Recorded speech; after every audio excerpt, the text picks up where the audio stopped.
I hope Danny's in here. Danny, aren't you a socialist, Danny? Or are you like anti-capitalist or Marxist? It was something like that. Because like, there can be differences between them slightly.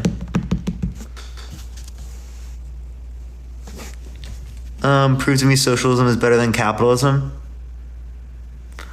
Yeah, well, obviously not every form of capitalism, but yeah. Yeah, that actually, yeah, I'm gonna do that. I'm gonna write that down. Wow, like this is like such a weird thing to do when I was a socialist for so long.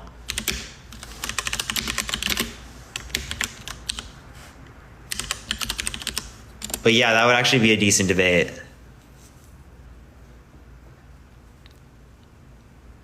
You'd have zero examples of it. What do you mean of capitalism doing better than socialism? There hasn't even been a socialist economy to exist. Not a capitalist, if what's meant by that is some kind of optimal or reformable system. Yeah, okay. Okay, so you don't, so Danny, you don't think we can reform the system. Okay. Does Danny believe in revolution? Does Danny believe in revolution? Danny, are you an ML?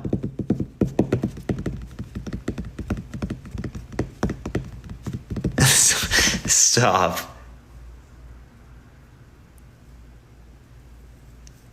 I'm actually, yeah, I would love to see. I'm sympathetic to revolution. Okay. Okay, Danny. Danny. Oh my gosh. I have to convert Danny now. I have to convert Danny. Okay. We'll do that sometime. Oh my gosh, bro.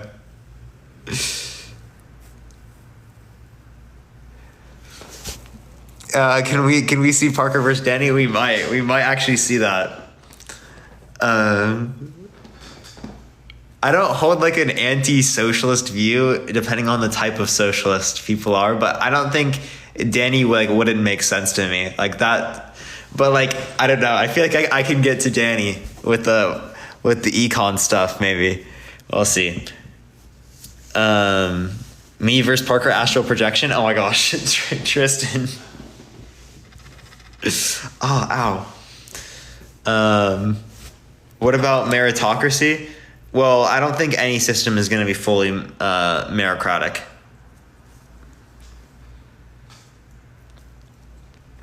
I don't think that's necessarily possible. To have like a true meritocracy under at least what we have right now. Respecting pronouns debate. I don't know what to make a background for that would be. Or I don't know what a background would be for that. Why do you believe in gender roles? Descriptively, they exist. I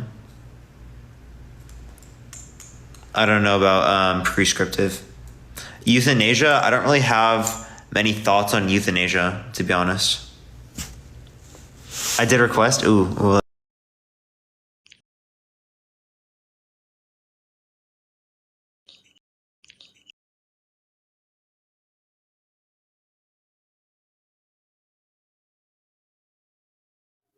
Yeah, I mean, yeah, I don't think capitalism is any good. It's like if you were in feudalism, like I mean, could you would want to progress to capitalism, right? You wouldn't be a feudalist, right? No. Right. So in the same way, I look at capitalism as like not optimal, right? Like society's got to progress unless you have something different in mind about what do you mean when you say you're a capitalist?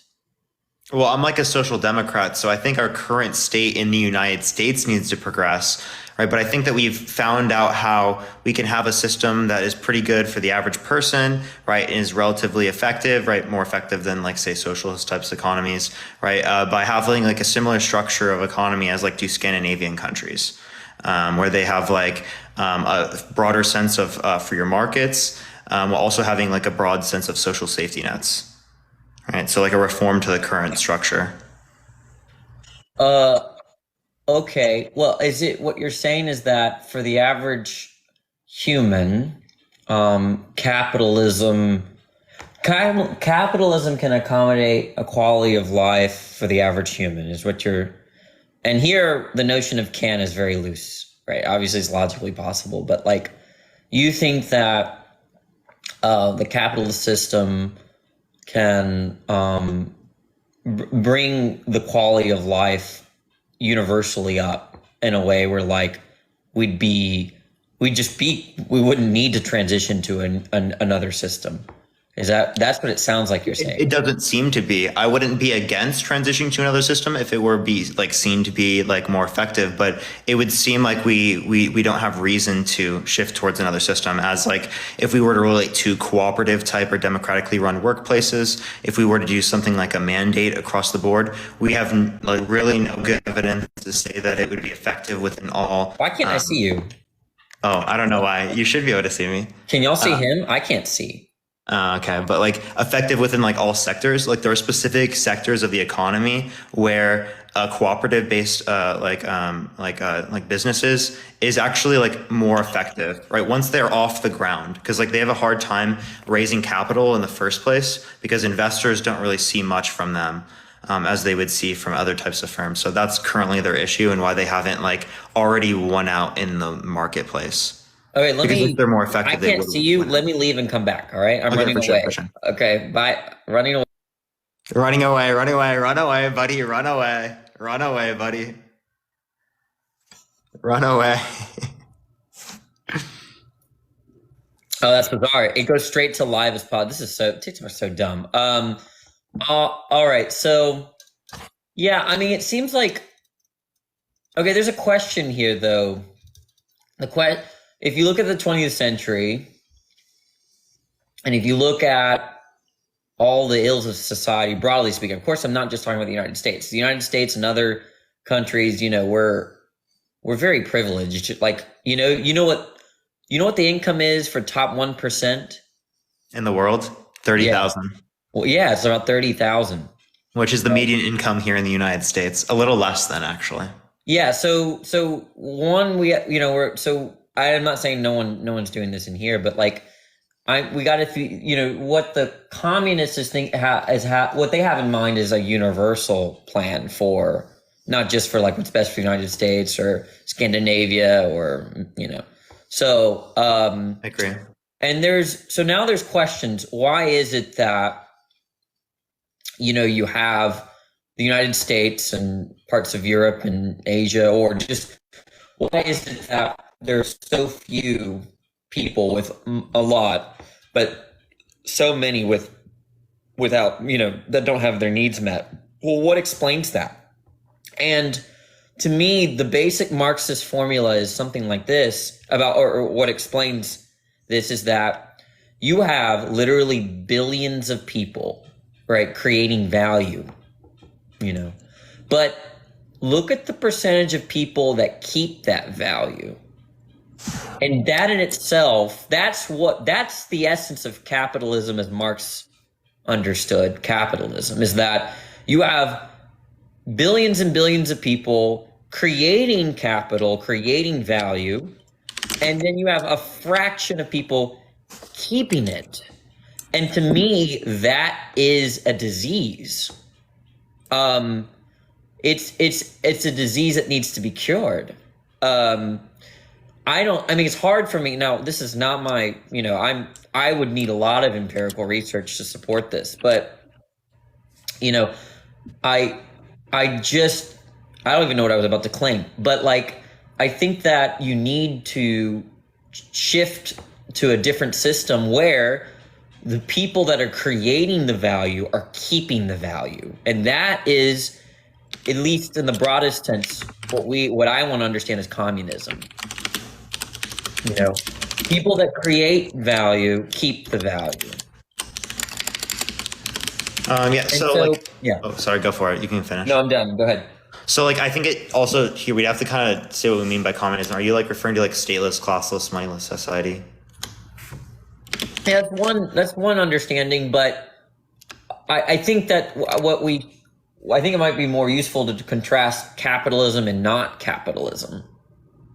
Um, so not capitalism is going to be um, where at least no, I shouldn't really no, keep in mind this is not my like thing, right? This is very empirically grounded. So, and I'm not very familiar with the empirics, but yeah, I'm fine with calling communism a stateless, classless, no capital society. But at the center of it, what all communists agree is on this issue of value, that we have a lot of value creators and very few value keepers, and then that's what we want to say explains income inequality, why so few have all the wealth. I think that is what's going to, you got to fix that problem to help the average human on planet Earth. But what were you going to say? Okay, yeah. So, I mean, I can relate to like issues that I would have with like a stateless classless among society, because like I don't see that like as like a current realistic like thing like at all. Because like moneyless would imply like significantly less efficient like transaction of goods and services. It would essentially be reducing us to a bartering like trading through bartering, which reduces efficiency of trade because there are significantly more variables that barrier trade, right? Like if I don't have like a particular type of fur, right, or chapstick that someone likes, then I can't trade with that individual. So having money allows for me to trade with more individuals because it's a better medium of exchange. So like more efficient within that respect. Like the classless respect, I wouldn't necessarily have an issue with, but we have seen particular inefficiencies with saying that absolutely everyone gets exact same say when it relates to every single business decision. Because oftentimes people don't have knowledge that other types of employees might have. So that oftentimes where like democratically run firms still utilize like sort of like a representative type of democracy within the current cooperatives, because not everyone can have all the information for every single aspect of the company, and that's why we have to specialize for different types of decisions. So like the general worker making like a decision about like a very like hyper specific aspect of the company might make the company significantly less efficient overall. And then I don't want to harp on too many points. I can give you critiques for like stateless. I also want to refer to like the surplus labor value that you referenced and income inequality, but I just don't want to hit too many points where you can't address them. Yeah, so you made two good, 2 points. The number one was the need for capital. That capital is somehow in some way necessary for some kind of efficiency. It's conducive to efficiency. Without capital, or specifically money, you would have inefficiency. I want to point out that, well, the kind of human we have in mind in a communist state is going to be a radically different kind of human that we normally interact with today. And I'm going to say this mostly for chat because you may already know this, but this idea of humans being born with certain values or desires, we tend to reject that thesis, right? People aren't born with a desire for profit. People aren't born with a value to only pick up trash around their house and nowhere else, right? We think that values are conditioned, okay? And so the idea is that in a communist state, right, values are conditioned to sort of mirror the kind of values that you might have. This is going to be an analogy in family, right? So, like, presumably, maybe you want to get married and have a family. Are you going to have a currency within your family? And just think about not just your immediate family, but the more extended parts of your family. Like, if my parents were in trouble, like if they needed something, and same likewise, if my kids, my wife, like I don't demand compensation for my services. And I have this understanding that if I help them, then they might, not only would they help me, but even if they don't help me or they don't want to help me, I'm going to help them anyway. That's those sort of values are dropped in the private sector. And so I think in a communist society, right, the sort of the values are going to be such that instead of framing it in terms of like, this is my problem or that's your problem, it's going to be our problem, very similar to the attitudes that you see in family. And once you have those values in place, then things like money are not necessary. I don't think there needs to be a currency system within my family or the people that my friends and my loved ones, right?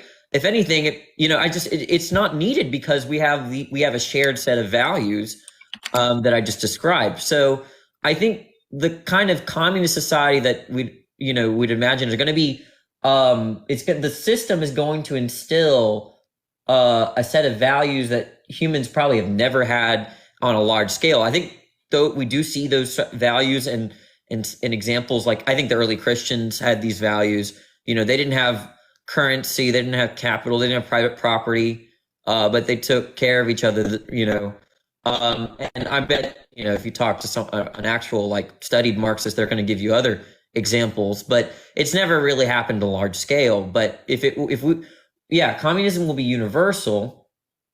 And it's going to have those sort of values that I just kind of have in mind here. But I said a lot about that, so we won't go to the classist thing just yet. I don't know what you thought about that. Oh yeah, we can get to that here in a second. So what I would say, the distinction I would see with like family versus economics would be that family, oftentimes our goals aren't always for like the most amount of efficiency in the family. We'd care more about like how people feel, right? Like what we think is fair, right? A lot more than within like the economics, we would care a lot more about like efficiency because it's going to impact, right, the quality of life of overall individuals. So because family structures are worried about like internal struggles, whereas like you have to worry about like broader sense of struggles when it relates to like a federal scale system, because you're talking about interaction of different types of family structures in which don't have the same types of values with each other as like say do family structures. So like we're operating on kind of separate points. When you say I agree with like care about efficiency, what do you mean? Like, I mean, because I think families do care about efficiency. Like when my wife and I worked on putting together our bookshelf, we worked efficiently. So if what you mean by efficiency is some kind of like we care about profit, then yeah, but that's precisely the criticism. So what do you have in mind there?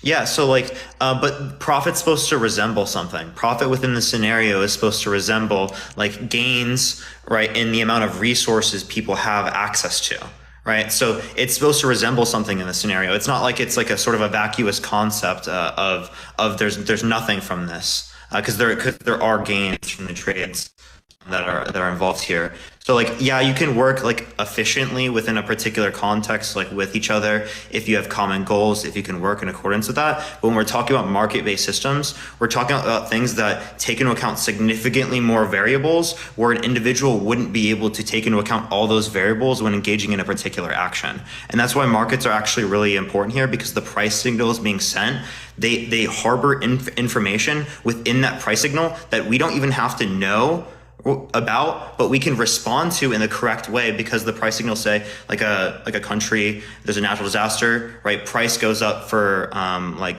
corn or something like that, right? Because they have like a low supply of it now, right? Other countries don't have to know that this natural disaster is going on. They see the price of that go up, and they send their supplies of corn to that area to reallocate their goods and services so that, it can reduce the price of corn there. So it actually incentivizes us to like increase the amount of production. Whereas like if it were relating to like some sort of centrally planned response or something like that, we would rely upon us being able to take into account all those variables or know all of those factors to be able to then respond. So like there can be slight inefficiencies within the idea that we would have to understand all of those variables that can't be taken into account to the degree that we would need to on like an economic scale across the board. until we have something like AI supercomputers that are able to take into account all those variables. Does that make sense? Okay. Yeah, I'm just trying to. So I'm trying to tying this back to the original claim. Um, I understand that there are systems where if you didn't have money, you'd have a lot of inefficiencies, right? Like I think I'm not saying that we should snap our fingers and get rid of all the money now. I mean, the idea is though, once communism is achieved, the kinds of values that are in place by then, right? Because it's not like it goes from capitalism to straight communism. There's this kind of in between. Some people called socialism, although socialism is like a very broad term, can mean communism sometimes as well. But so it's not like I think we should snap our fingers and then money is. I'm just saying that whether money is useful or not, or efficient or not, depends on the values that we have, right? It depends. I mean, so let's start with that, right? Would we agree that whether some tool or piece of technology is efficient depends on our goals and what we want to do and right? I mean, that much is clear, probably, right? Yeah. So if I was the kind of person that all I wanted to do, well, I don't even. I mean, I could create examples within like, I guess if your value, what are our values? If our values are to be as loving towards each other, like if we were in a family or friend or church community. You see, this is what one good thing about, I think, healthy churches, forget about all the abuse and stuff like that, right? You can kind of see this phenomenon. And I wish that a lot of the workers would like do what churches do, in the sense that there's this really strong sense of belonging and you look out for each other. And in church, the healthiest environments, right? It kind of depicts what I have in mind in terms of this shared values of community and that to me needs to be, if you have those sort of values, then I just don't see why you would need money. Like the idea is that if someone needed their grass mowed, and then once the community was aware, right, they would push for that, right? And they wouldn't think in terms of a transaction. They wouldn't think so transactionally. They would think of, okay, this is what the community needs. This is what this individual needs that belongs. And so I think that when you have those kinds of values, money is not, it seems superfluous to me. Well, I mean, but it's still like we have to take into account all those variables, and we can't do that if we don't have any type of like money system, because then we would have to know every single one of those conditions to be able to respond correctly. That's kind of like the argument I was making. Okay, so let's take a church example. Let's take a church example. You and I agree that if you have, like, I did belong to a church, and you probably did as well. You did as well. If some person had a hurricane and a tree fell on them, right? That fell on their house, sorry, and it destroyed their car and their home. Okay, there are church communities that immediately give and provide services. They might build their home. They might offer their car. Right? There's no money needed. Right? Now, take a church that thought in a kind of profit sense, or like, a transactional sense, right? Then I see the necessity of money. Like there's a currency of like, okay, if you do this for me, then I do this for you. And I think money is a good way of keeping track of who owes who, right? But in a church, the attitude is not about, what do we owe to each other? Oh, do I owe this to this person because they did this for me, right? I think that's, if you're in that kind of system, then money is going to be very useful. Very useful if you're keeping tabs on who owes what, right? I think that in a communist society or really healthy organizations like certain churches or other communities like that, the attitude is just not like that at all. It's not about you owe me because I did this, and vice versa. Sure. I mean, I would agree that like the values and the attitudes would change where it's not like I'm only doing this because of this money. I understand that people can have attitudes where they want to do things for other people without this notion of money.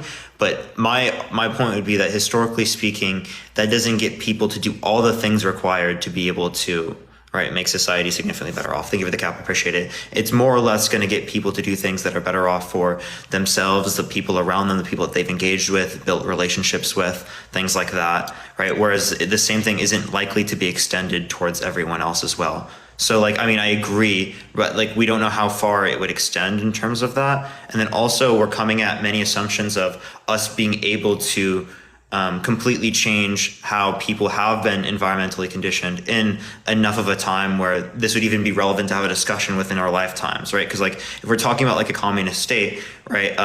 If this is being created, right? This is hundreds of years down the line. We're talking like the amount of like change in how people are brought up that would have to undergo would be through multiple different generations. It would be required to go through multiple different generations to get this sort of idea of capitalist, like the way that people's minds are conditioned, right, to be capitalist in terms of those values, to be different, right? Okay.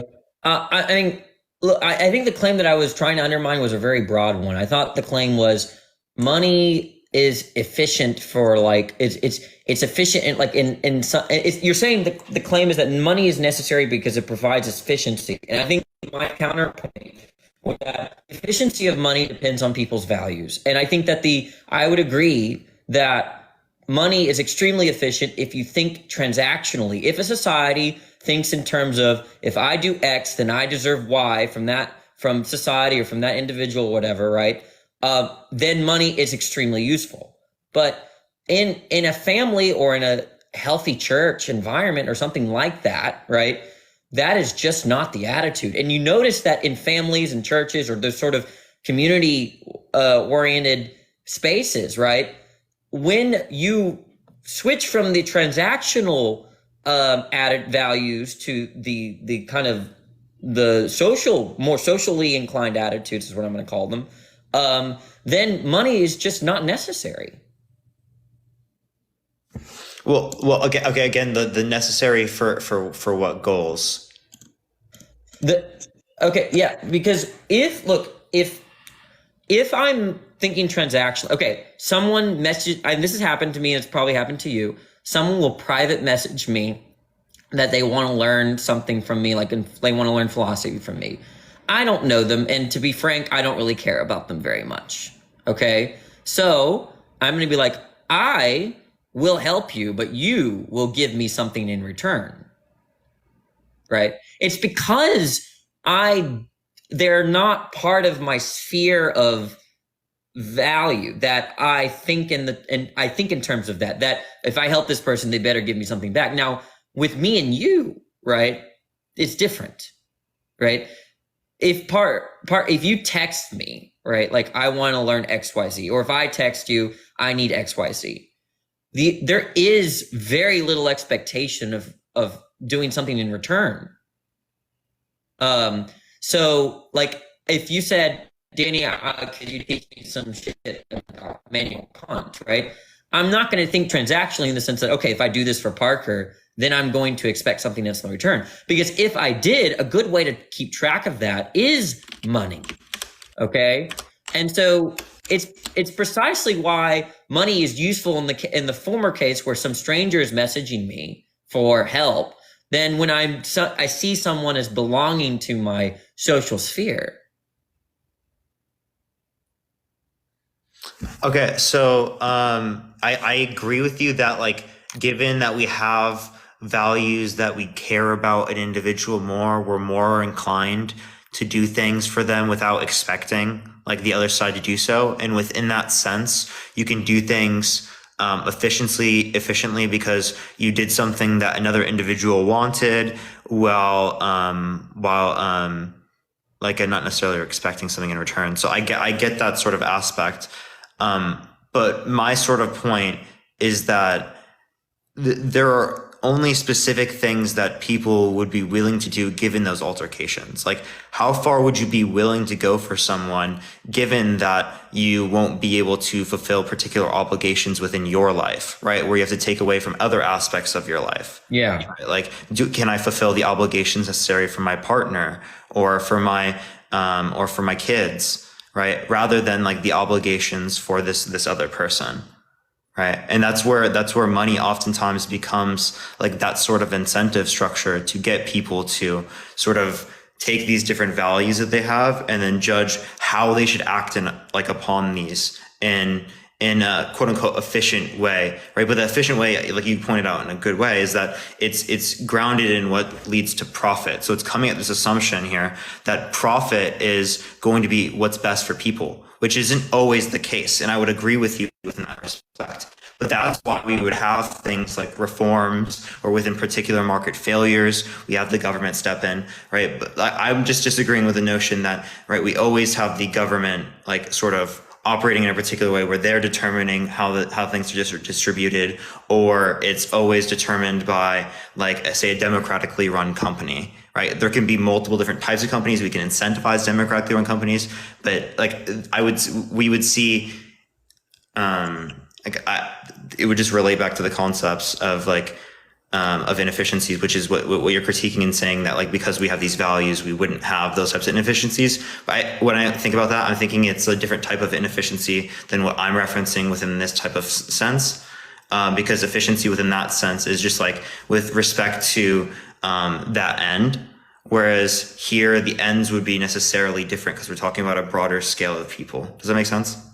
Yeah, I don't know if maybe I'm not really like, maybe I'm not being clear. Like maybe I'm misunderstanding, because this is what I thought I heard. I thought I heard money's like necessary because it brings efficiency, and I'm saying let's start with agreement. I would agree, yes, depending on the system, depending on the social system.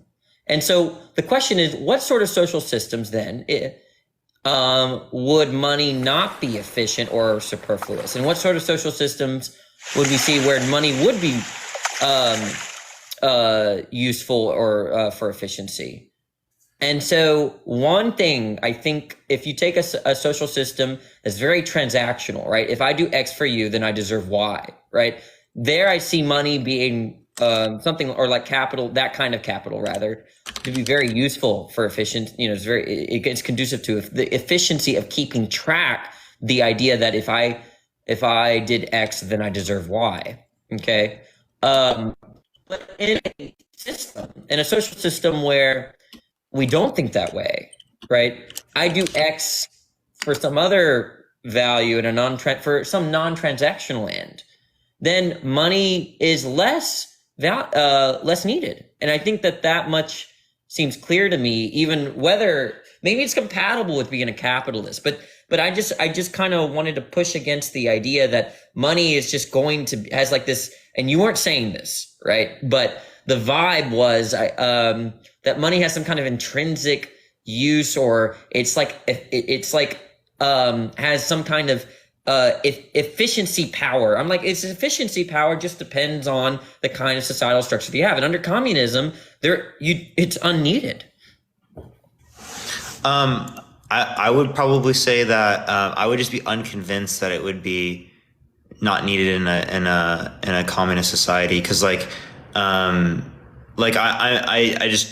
don't understand how, like, I mean, my point would be is that I don't think we've had any type of structure that would be able to emulate that within this current society. And there have been moments in which we have tried and attempted these types of structures. There are current places that exist today that have these types of communist structures. They currently exist on on these pieces of land, or you can look at like the Amish or stuff like that, right? But we would look at their types of systems as they don't fulfill like this anywhere near the same level of market-based desires, typically speaking. Well, there wouldn't be this market-based. Maybe I don't know what market-based desires are, but can you just provide maybe desires? I don't know very much economics, so could you just provide maybe one example of why money would be needed in a communist society?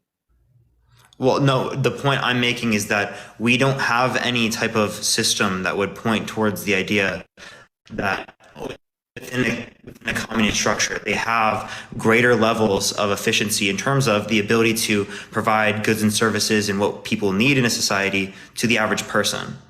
Right? We don't have evidence to say that that type of because we have these two different hypotheses for how this works. We have the theory, right? But I'm saying, how does this match up with our current data, right? Because it's not like in every single event these types of systems have been completely dismantled. I would agree in some circumstances we can relate to particular economies where they didn't allow for socialism or communism to develop. I'm saying there are particular places where they have this already in place, and we don't see that they're able to fulfill these same sorts of obligations as we see within capitalist structures today. Okay, so I'm gonna have a line of questioning here, and you can just stop me if you think it's not relevant to our disagreement. But can you explain to me? Okay, let's just use you and I, right? Suppose, and let's use Matt. Okay, suppose you and I asked Matt to help us understand Bart Ehrman's position on some New Testament thing, right? Do you think money is needed in that transaction? Where there you are. Okay, now I can see you. That's so strange. No, did it? I think it's because I clicked on something. Oh, what did you do? I accidentally clicked on a comment in it. Oh, that's weird. Okay, let me get back on my camera. Okay, so let's just take Matt. Okay, or better. Yeah, okay. Well, I could do it from our perspective, but I guess we asked Matt, can you help us understand this New Testament passage? Do you think money is needed in that transaction? Wait, can you say that one more time? So, Matt, we are asking Matt of a service, right, to teach us about something in the Bible, some New Testament position that Bart Ehrman. We don't understand it, so we're asking for a service. Do you think that money is needed in that request? No. Why not? Well, because it's only one request. There's not many variables to take into account. There's not many obligations that are needing to be fulfilled or taken away from other people's lives, as so far as it would reduce their ability to do that or want to do that. There aren't many variables that would be limiting this type of transaction from occurring without the need for something like money. But I'm just saying, not all types of transactions would be this way. Okay, so let's say you own a company, I own a company, and Matt owns a company. And Matt's company, again, discovered a very revolutionary chemical that might help cure cancer or whatever. Okay. Do you think that if we asked Matt to share that information with us, to our companies, do you think that money is required in that request? I actually think that money being within that request might have particular issues. So no, I don't think it would be required within that particularly. But there you had your macro scale that you want, right? Yeah, but this is also not the same in every single sector. We're talking about something that relates to, if people are doing this for profit, it can be used at the issue of other people, right? Because when we're relating to things in which can provide broader benefit or provide, say it's like insulin or something like that, these things could be necessarily inelastic. There aren't people who are competing to be able to produce this, right? This market has a lot of control over this particular aspect. I mean, this business has a lot of control over this particular market. Right. So that's why we would want to step in this particular scenario, whereas in other types of market operations, we wouldn't necessarily step in. Okay. Yeah. I don't look, I'm maybe thinking of this very simplistically, but here's what I wanted to illustrate. You have your company, my company, Matt's company, we're all in the same industry. He has a secret recipe for success. And it's because we care about each other. It's because we identify ourselves as a community of people that we see. We're an us, we're not an I, right? We care, we have values for each other. The incentive for profit is not as important in that case because we know each other. It seems like I wouldn't need Matt if Matt's the person that I know. He said he would just share and sacrifice the kind of profit that he would otherwise gain had he not shared the secret formula. Now watch this. in the society today, everything changes when we don't know each other. And that's the thing about capitalism, is that it completely alienates our fellow citizen, our neighbor, right?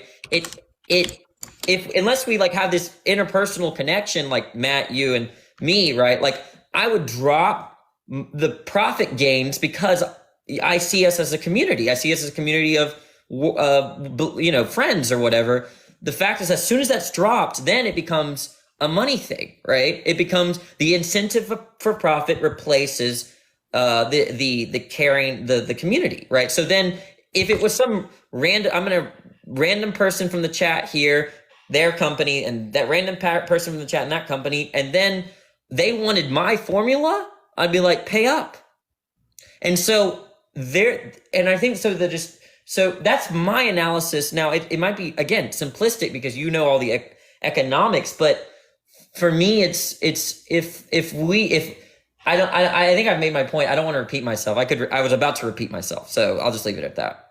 No, because I get you, and I agree with you within that particular scenario. But like my point would be, like, if we have other scenarios where like there's a bigger obligation for me to fulfill, right? Then in that scenario, we probably would be less inclined to engage in that action given these sets of values, because these sets of values go so far.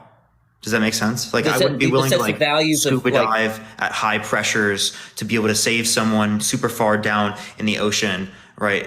Just because I have like a value system sitting there, because that'd be like risking my life. That wouldn't be very conducive to me being able to spend time with my family, right? Like there are other types of values that I would then care about in that scenario, right?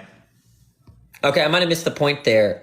Could you rephrase? Sorry, I wasn't paying attention. No, you're good. So like, I'm just saying that like, I agree within this scenario, right? Like that would be good enough for me to like fulfill this particular end, right? But within other types of scenarios, let's say it's like an oil rig, working on an oil rig. People have to work there for months at a time, bad conditions, they're risking their life, right? I wouldn't necessarily be willing to do something like that, or most people wouldn't be willing to do something like that just for the types of just like friendship values that they have for like an average person, right?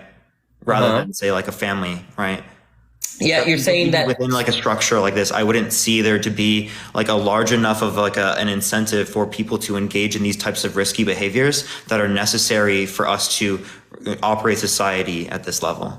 Yeah, I guess the kind of human I have in mind is kind of seems radical, right? Like, I think, why do people do these sort of jobs, like anything from like really, really difficult jobs like oil rigging or whatever, or garbage disposal, like stuff like that? Why do people do that? You want to say that people could only want to do that if there's a profit or there's a money incentive. And I just don't believe that. Oh, I'm not saying only. I'm saying they're like significantly more likely to do so. Can I make a point real quick? I don't want to like hog up the conversation, but it seems to me that most of the time, most societies have not been capitalistic, right?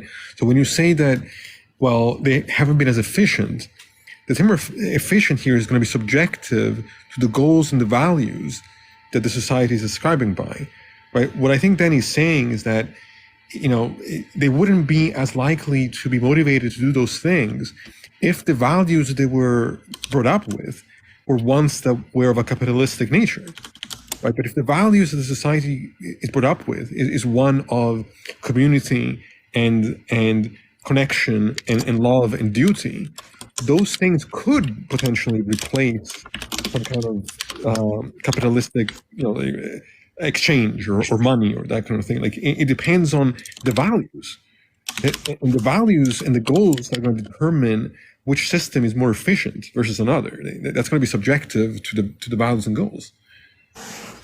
Well, yeah. So like we'd probably have like standards we go off of like they have this level of access to technology, this level of access to healthcare, this level of access to education. We're just generally talking about access to goods and services within like a type of economy. We can obviously see that there are distinctions in quality of life between the people today, how many people are starving, how many people are dying, how many people have like insecure ability to pay for food, healthcare, all of those other things. So like we can judge quality of life based upon that metric, and obviously see that we have higher quality of life today than we had like a few thousand years ago, right? I think that's pretty obvious. That's pretty clear, right? Yeah, but I think they're dispute two. You cut out for me. Did you want to finish? No, I was saying, would anyone dispute that? well, but do you think that's because of capitalism? Well, I think that's partially due to capitalist type structures. I don't think that capitalism itself is like always the great thing, right? I think that we have to have these huge reforms in place with our capitalist structures. That's what we've done for hundreds of years. We've seen how terrible, right, the capitalist structures can be left alone, laissez-faire, right? But I'm just not even convinced that like things like community connection, duty, right, these things can be cared about and these values can be changed and also be emulated within a social democratic type system. I wonder why though. That's interesting. I think that's one of the crux between you and me, maybe. But like, because my issue is not the economics. Like, I know there's a labor theory value out there and the marginal, I don't know any of that shit, right? I'm just saying that I'm wondering why. The question is, why is money efficient? Why do people use money? And to me, it comes down to a set of values, right? And I've noticed that not all transactions are monetary. So when is it that some transactions are non-monetary? Not all transactions are like, wouldn't call them transactions. Like if you were in need, like if your house burned down and you had nowhere to stay, like if I had the means, like, you would be up here as long as you needed to be, right? Like there is no monetary transaction. And so I'm wondering why, and the simple answer is because I actually care about you. Like, and so but I admittingly, I don't care about the average TikToker, right? And it's because, and if the average TikToker needed my help, I'd request money, right? And so I don't know, maybe I'm just thinking of it a little simplistically but in terms of whether money is required or whether money is needed for efficiency, I think it's a matter of, I'm just repeating myself. I don't know what else to say. I think it's just like right now, it's because like we don't have like an option right now. I see to be better, and I hate to like reinvoke that because like that's just like we don't have a what right now. We don't have a better type of system for a transaction yet. Can I add one thing real quick? You said earlier. But like, I wanted to address Danny's point there because like, my point was like that the same level of care that you have for me or for other people that you've developed relationships with is not going to be seen to the same degree as like society in any. Do you see any condition where you have the same level of care for people you have relationships with as you would for people that you don't have any relationships with? No, I agree. Even in a communist society, we're not saying that people are going to care about their families as much as the neighbor a few blocks down. But I'm saying that what's interesting in the kind of social spaces that I'm in, like the way that I care, like the drastic drop in caring when I don't know someone is crazy, right? I think in terms of and look, I think that most people are like this, right? When people ask us to do things, right, if they don't belong to a kind of social space, we want something back. And because I think there's I'm not describing it well, but like there's like, so liberalism, capitalism, really it's liberalism that, I might be talking about more, but like liberalism considers two things that I think are at odds with each other, right? And I hope I'm describing this right. Liberalism, they're about individual rights, individuality, right?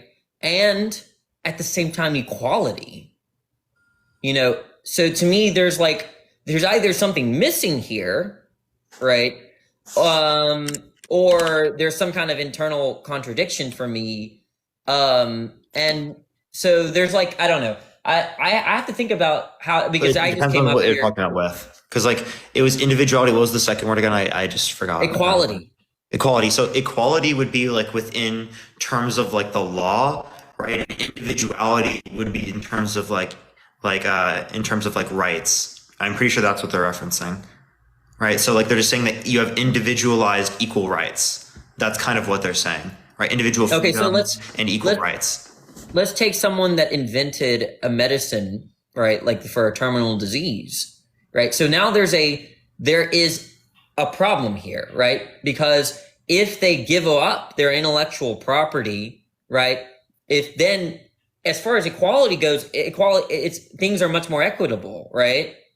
But that would be compromising their individual rights, right? Their property. So like there's like a paradox here for me. And so I think part of capitalism is it emphasizes this kind of individual, this like, and I think, and that shapes the way we value things. And then that makes things like money really efficient. That's, I think, how I see it. So the emphasis of the individual leads to money being very useful.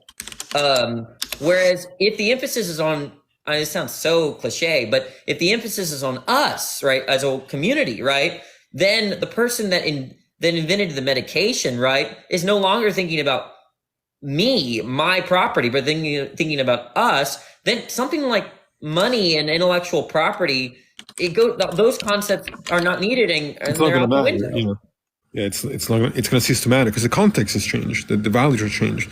I didn't see where we jumped to like it's not needed like on an overall. Can you give me that to that real quick? I think that's where I'm So getting you're lost. wondering how I'm jumping from like if we don't stress the because my argument is something like this: if we stress the individual, okay, then there's going to be a tension between the individual and equality. Okay, and you respond, well, there's a certain type of equality, like equality under the law.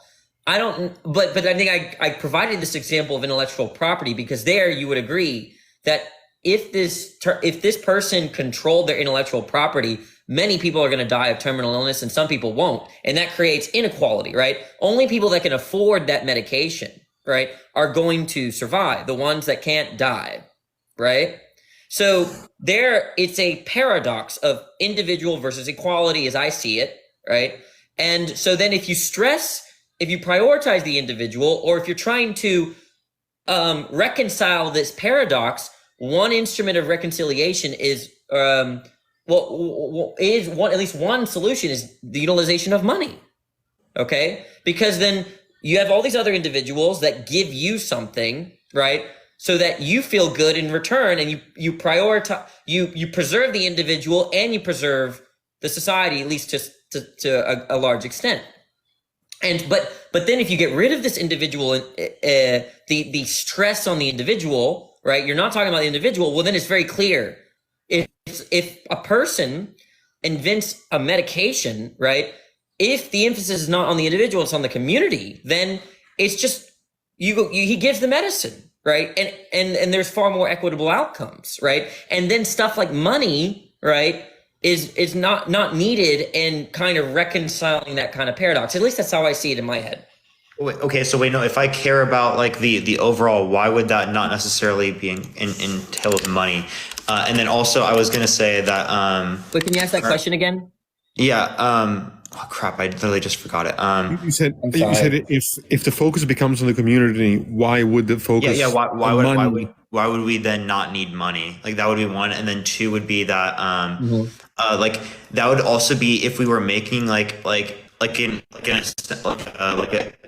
always claim, right, about like individuality and like equality. I don't see, given like a social democratic system, why I would have to say that we always are going to go individual or always going to go collective, right? In particular scenarios, we might go either or, right? I don't know why we'd have to make like a all-encompassing statement when it comes to that.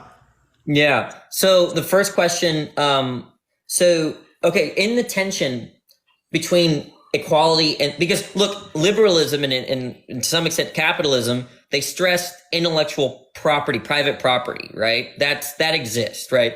So when someone, but it's not like all scenarios, right? What? So it's not like in all scenarios, right? Like there are scenarios where I'm just trying to convey an idea here. But broadly speaking, the stress is that if you come up with an idea. That's yours. That's not ours. That's yours. But then liberalism doesn't want to throw away equality, because if I have this product, this technology that's mine, everyone knows that if I distribute it, that will lead to more equitable outcomes. In the case of the medicine, the more medicine you distribute, the more equality you have, right? So then how do we preserve the intellectual, what the individual deserves in terms of coming up with this medication, and yet get equal outcome with respect to healing or something like that? Okay. Money is a solution. What they can do is your intellectual property can be sold, right? It goes from the individual to the community via a transaction through capital or money. That's one solution, right? Is that you compensate. Now, that's the word I'm looking for. You compensate the individual in order to preserve equality. And that notion of compensation exists because there's an emphasis on that's their intellectual property, not ours. So far, so good, or no? Yeah, so like there's like some sort of collective ability to say like this would be better for us rather than like this individual in this circumstance, and we're going to promote the ideas of the collective. I'm on board with that. Oh, I don't think I'm saying that. I'm saying that look, it's their intellectual property. Now, how do we universalize that without de-stressing or de-emphasizing the individual and their accomplishments? In capitalism, or liberalism, I should say, compensation is the answer. Okay, you pay them to sacrifice themselves for the collective, is that what you're saying? No, compensation. So look, watch this. Okay, so if I come up with a medicine, came up with medicine, okay, and I freely give it to everyone so that people are healed, was I compensated? No. Sorry, say that one more time. Sorry. Yeah. So if I come up with a medicine and distribute it for free, like I don't get any money, I don't get any capital, no property. There's no sense of compensation. But then what that does is but in a capitalist or liberalism society, the individual has a right to say, this is mine and not yours. Right? So then there's a problem. There's a tension. Whose rights do we preserve? The individual, or do we go for equality? And the solution is compensation. Mr. Individual, we care about you, but we also want equality. So here's all this capital. And so we can take your medicine and preserve equality amongst the society, right? So compensation is a means of uplifting the individual while maintaining equality. But if the individual forgoes this individuality, right? In other words, they don't see this intellectual property as theirs, but ours. No need for compensation. Right. So you don't need money. In that scenario, though, right? Well, can I add something as well? Yeah. That doesn't mean like So I mean, well, sure, right? Okay. I mean, I wouldn't dispute that you don't need money sometimes, right? Like, I mean, that's why we would probably have particular aspects of the economy where you don't need to base it upon the use of money, and instead it's just based upon like the government like sending. But in a context where a culture had different focuses, couldn't the compensation be like a moral one, like a one that's not like compensation as far as like objects, but as far as like relationships, connections, like a different type of compensation? That could sure, right? Like, I mean, yeah, like obviously speaking, because that would be like within respect to someone like feeling fulfilled. But that also comes from like the assumption that every single action is self-interested, which you might hold to or not, but just something. Okay, but I think Parker, your response is like, okay, fine, that's that case. But why should I believe that this is some kind of universal principle, right? Is that kind of your concern? Yeah, kind of like because like it's like because like I mean that's kind of like what the social democrat is saying is like there's some points in which market conditions, right, aren't going to be effective, and instead it's better to promote what's good for the rest of society or for everyone in general. Okay, right? So there are concerns for that are very high, right? It's just like I'm kind of confused. We need to water down the claim a bit. The disagreement would be then. Wait, we need to water down the claim a little bit. I'm not saying that. I'm not saying. Okay, remember the original claim, because we have to stick one claim at a time. Is money is efficient. We disagree on why. We disagree on, I guess the level of efficiency and how it's needed. So, or also what we see as efficiency. I think that maybe you're like having a different sense of efficiency on either side. I think that's probably where the distinction is. Yeah, I think so. Okay, but I'm not even saying which system is better. I'm just saying this, right? That when you have liberalism, right? If the emphasis is on the individual, and yet we want equality, what happens if the individual maintains a right that compromises equality? What's the solution there? We'd probably pick, like, in most circumstances, I would say we'd pick like what's best for most people, right? Then that's the paradox. You have to override the individual. Yeah, but I mean, I'm fine with overriding the individual. Oh, okay. Well, that's a little bit more left leaning. Well, right? obviously, I am left leaning.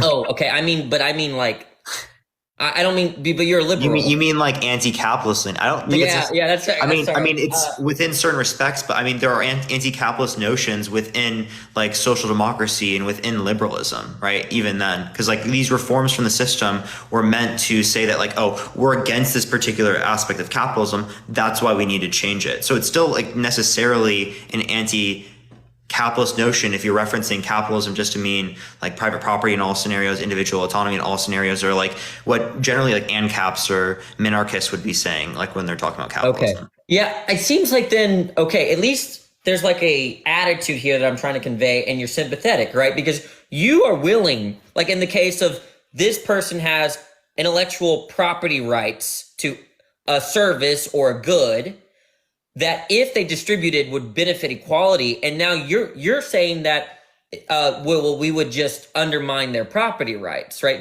But I thought a typical classical liberal would say this, that you don't. Oh, I'm not a classical liberal. What? I'm not a classical liberal. Okay, but a classical liberal might say something like this: that you can solve this problem, compensation, right? Yeah. Because you can just compensate the individual. You don't have to destroy their rights. You get them to voluntarily relinquish their property via capital, right? But it's interesting that what if they decide to hold on to their rights, even no matter what kind of capital you have to compensate them, then you would rule in favor of equality and undermine the individual. And that to me, this is the paradox of liberalism, and to the extent of also capitalism. But isn't this classical? This isn't like all forms of liberalism, though. No, but every form. Okay, maybe the terms are not. It's interesting. We should not. These terms are actually not useful anymore because. Okay, so look, I'm talking about liberalism is super broad, right? Yeah. Let's throw out the word. Okay, I'm talking about these people that say equality, equality, equality. Individuals, individuals, individuals. Whatever they're called, right? Communists are not a fan of them. Okay, because. It's especially someone like me. I have a specific critique that when you stress those two, you lead to a kind of a paradoxical situation that creates issues.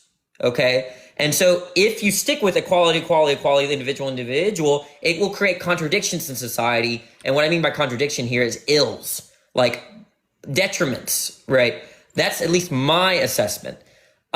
Because when you shift from individual to we, equality, equality, equality, there is no paradox there, right? And then you have to shift the values of the individual to the collective such that you never have this issue of, I invented something, now what do I get for it? There's given the value, you voluntarily distributed. And so there you wouldn't need money. Yeah, compensation. Yeah, sure, but in particular senses, right? Not like all aspects. So like that's kind of like my issue is that like I'm not making a universal claim though. So like for it to be paradoxical, it doesn't have to be a universal claim.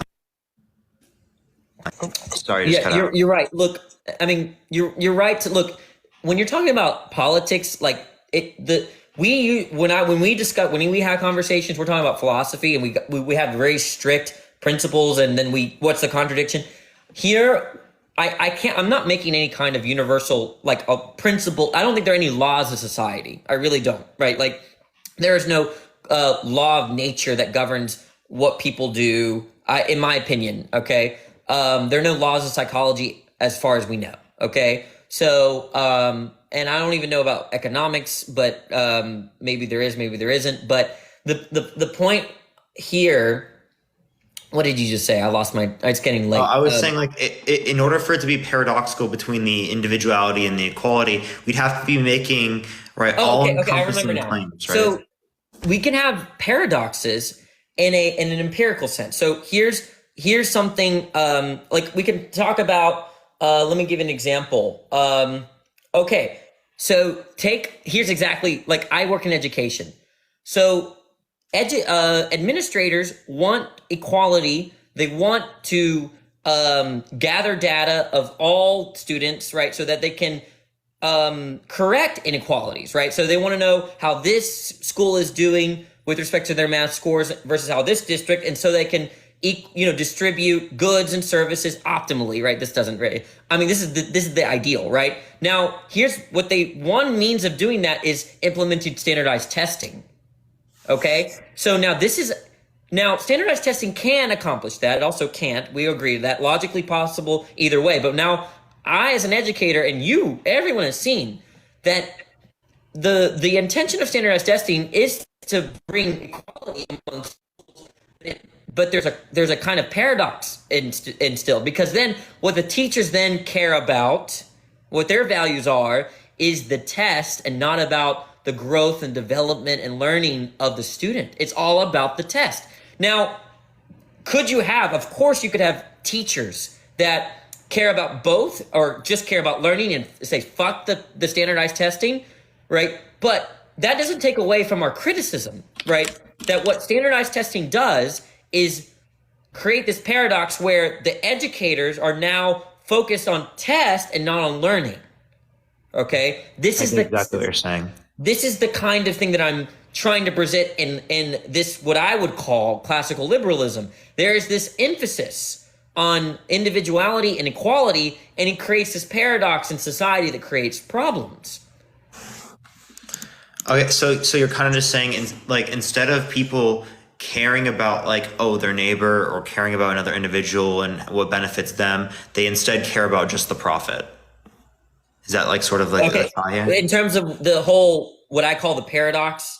Okay, so the paradox is this. I'm sorry if this is what you said. I don't know if I was clear, but the paradox is this: how do you simultaneously care about everyone's equality while maintaining individual rights? Now, your first response was that there's only certain rights that we have in mind, you said equality. The kind of equality we have in mind is like equality under the law.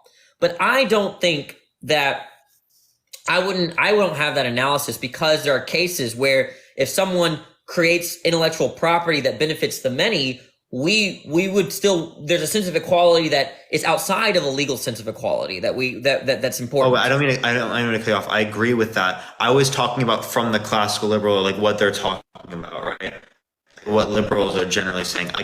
You can have different notions of what liberals are saying. I get how that can be confusing. Well, okay. My question for you is, are you saying that these people, right, when they think of equality, they're not talking about equality with respect to quality of life?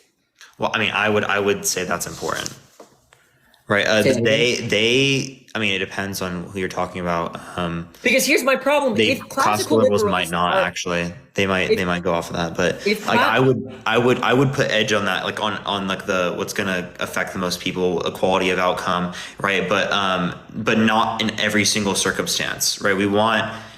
Obviously speaking, I think there's going to be a particular point in which we see to be optimal, not where we make everyone equal, in a total sense. Does that make sense?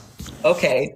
I don't know what. Look, I guess this is what I'm trying to say. Level of equality. There's a system out there that I think is if you talk to the average, I don't know what to call them anymore. The average person, if you say, "Hey, do you think it'd be good if everyone's quality of life was more or less the same?" It would be better, and in the context of our own world, right? So we're thinking of billionaires versus people that are living off $1 a day, right? We're not thinking of, obviously we're not talking about equality. We want everyone to live off $1 a day, right? What we want to do is maintain a decent quality of life for all. Okay, that's kind of what I have in mind when we talk about equality. We want everyone to have a decent life, right?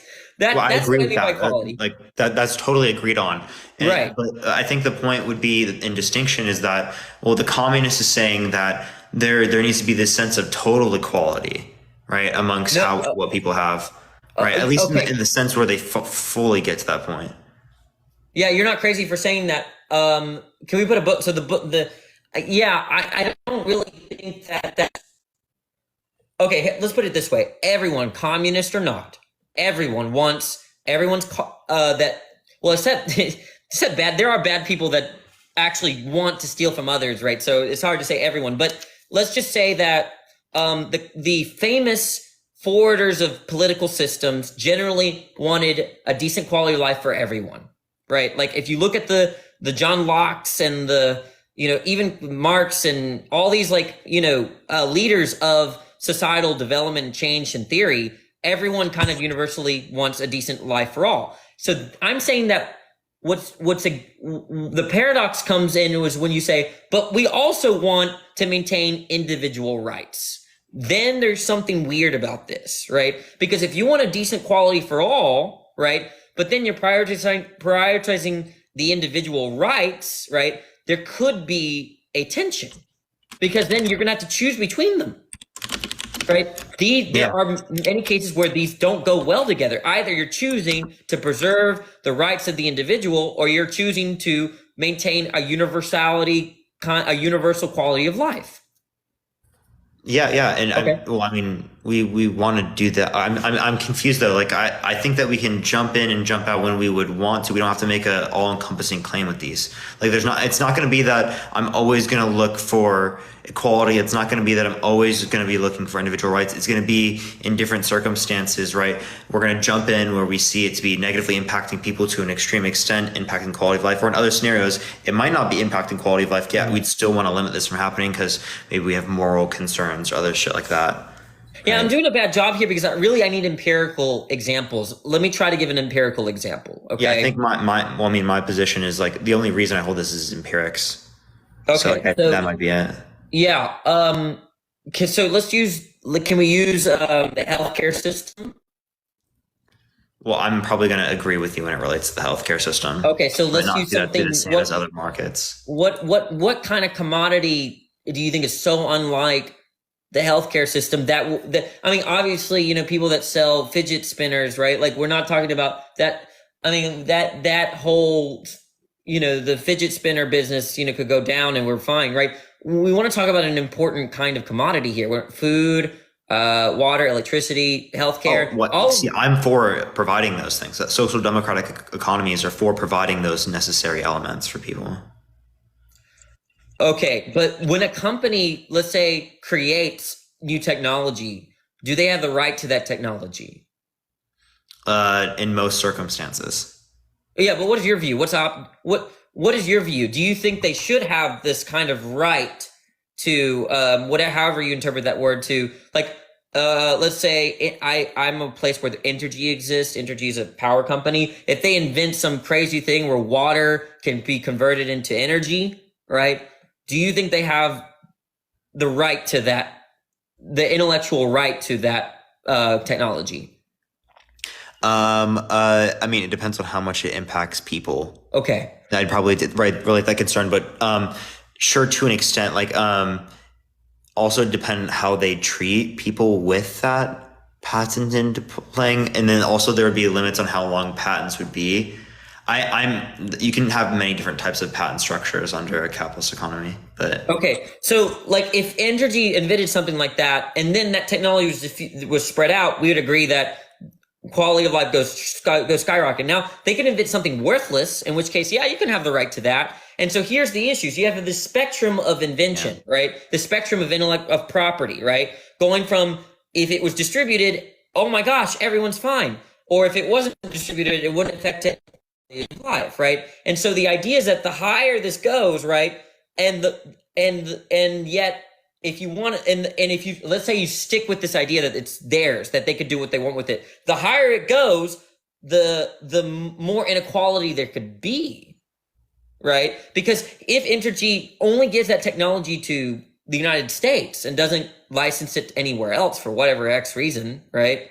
Then our kind of commitment to universality of equality or of quality of life, that value is compromised, right?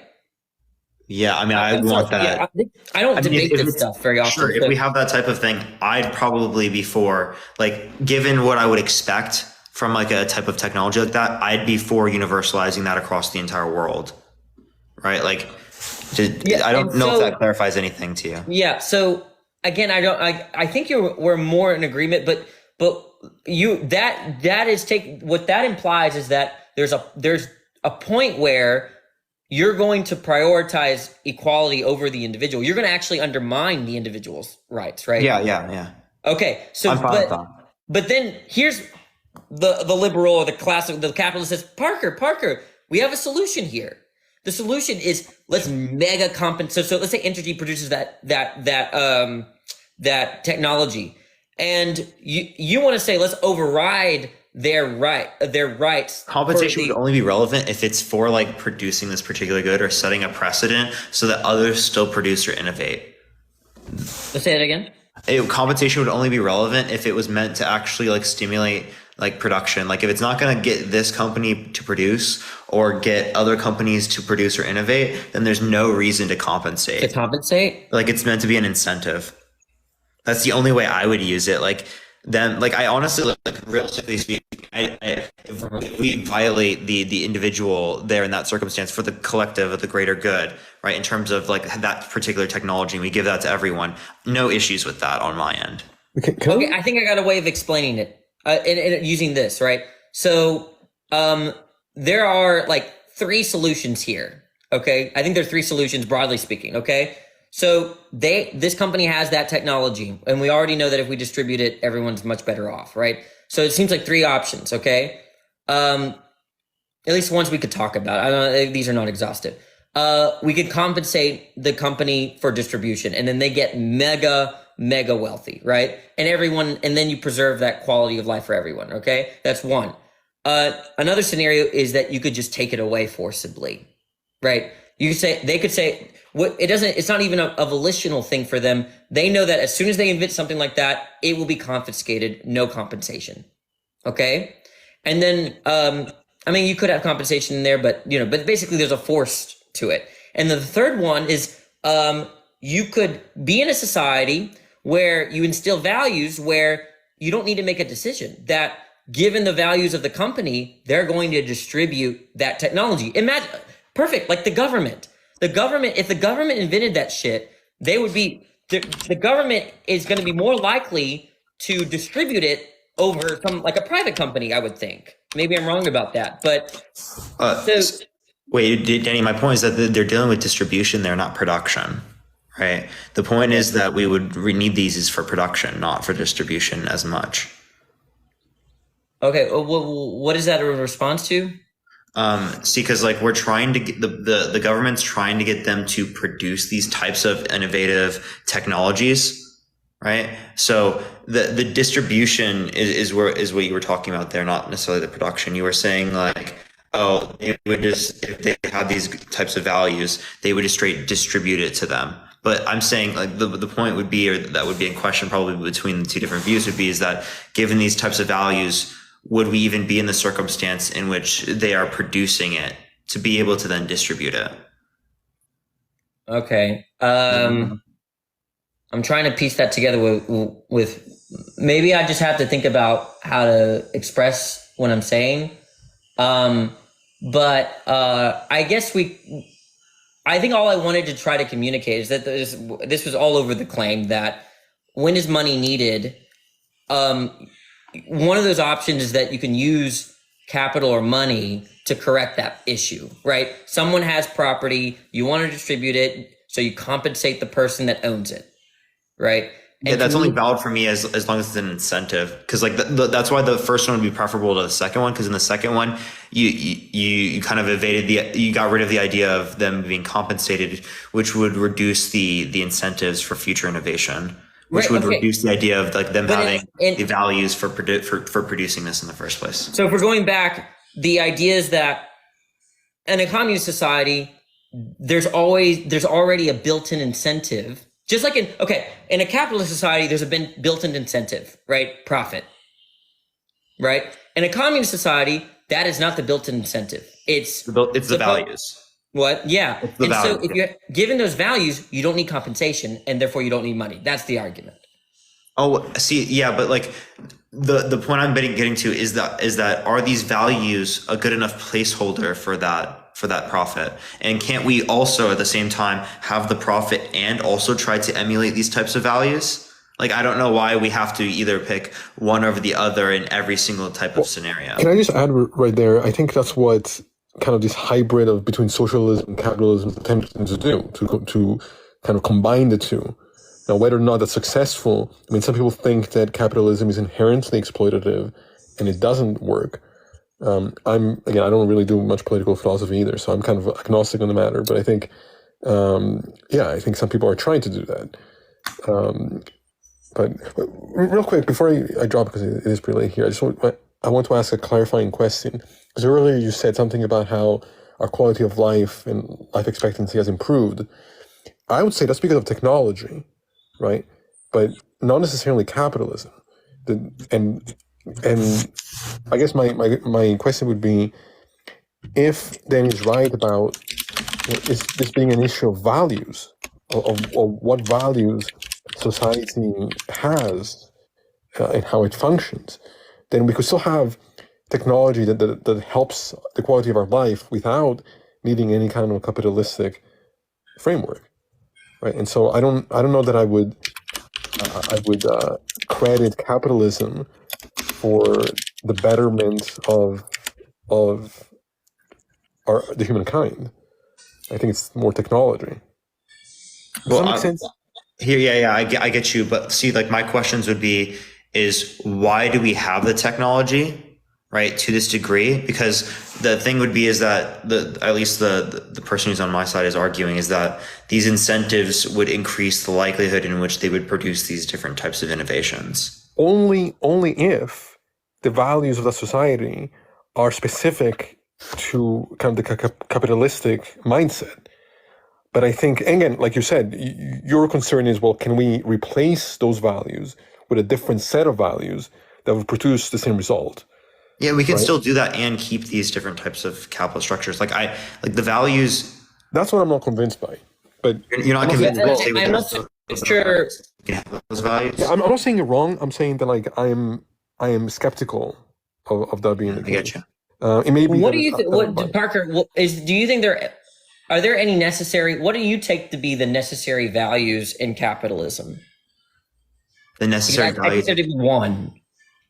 Okay, so because it's like extraordinarily broad. Yeah, I can just give my answer. I think if there's a capitalist society, I think then you will necessarily have the desire for profit. Yeah, like market operations. Yeah. To at least some degree, right? I can't think of any other desire or value that would be intrinsic to the system unless it cascaded from that value. So any other more fundamental desires, I don't know of any others, right? It's also going to be like the in most circumstances private ownership of the means to produce, not just like to achieve profit. Yeah, right? Well, it's for profit, yes, but like the distinction I'm trying to make is that there's ideas of market socialism in which still have these types of market operations and for profit motives, yet don't operate on the same means to produce, and like I'm just making a distinction between those types. Yeah, and so now what? So I guess communism, right? You don't have that value, and the value is replaced with. I mean, this sounds so kind of gay, but like, I mean, it's just like we all love each other. I mean, it's the same kind of, it's the same kind of value that I see in churches, healthy churches, and early Christians, hunter-gatherer societies, families and friends. I feel like You should, you should probably clarify that you're bi, by the way. Okay, yeah. People are gonna think you're straight. Who cares? But I guess like I don't know, and if that's true, then it, it's late. I don't really think I rarely debate this stuff. So you're giving me a lot to think about in terms of how to word myself. But there is and you can tell that I'm not. You're very empirically based. You can tell that what I'm doing here is like the way that like a philosopher babbler would like talk about these issues. Like no, you're exactly how I like to think about it. Like it, and the only reason I'm not in the same position as you are, because that's exactly how I used to think about it. Was like I didn't think about it the same. Obviously, your notion of it is more complex than what mine was. But like I meant like I was just thinking about it from like an intellectual standpoint, not empirical back then. Whereas now, like my main focuses are like empirical when it relates to the economy.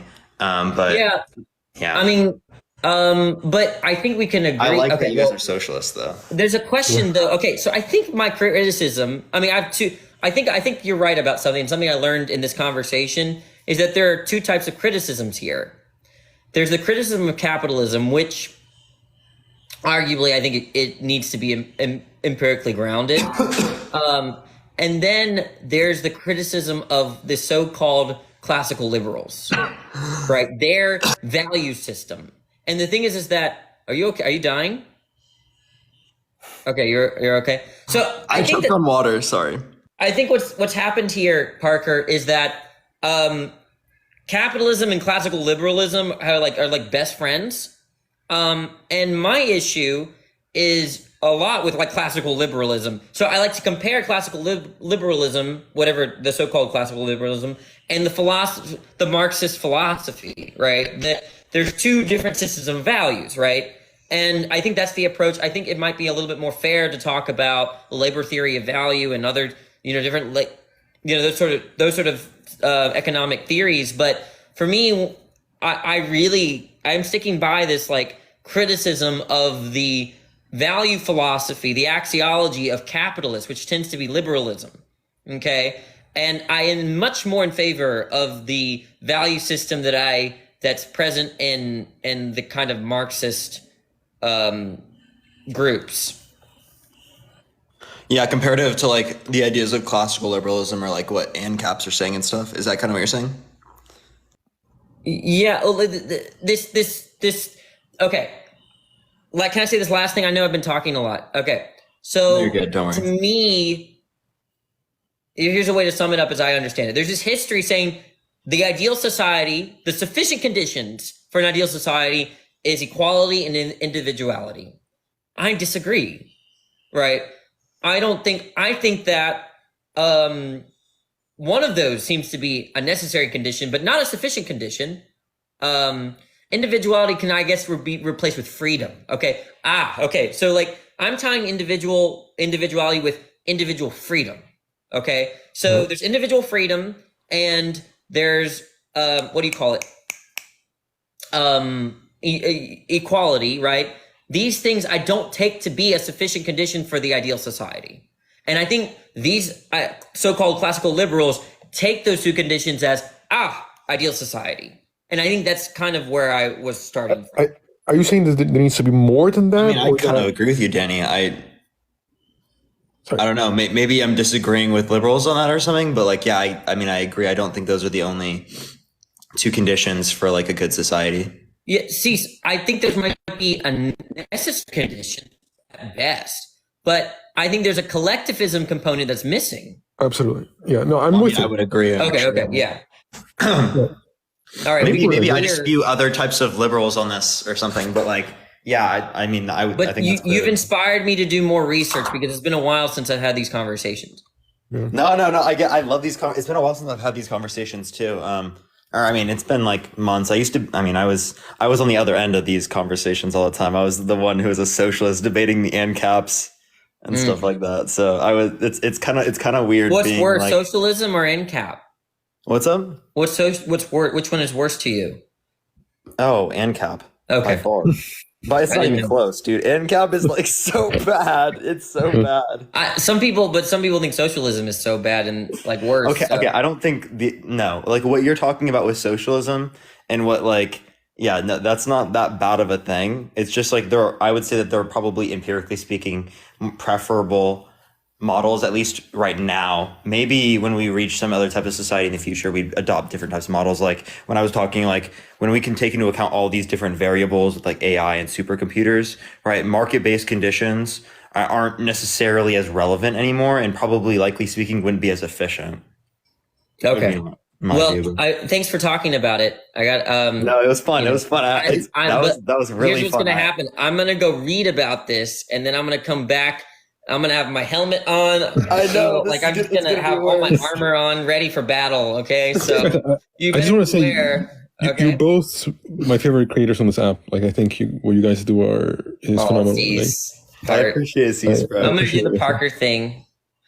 Oh yeah. And I gotta say something like, "What are you referencing, Cease?" Or What do you mean? something- Notion. What?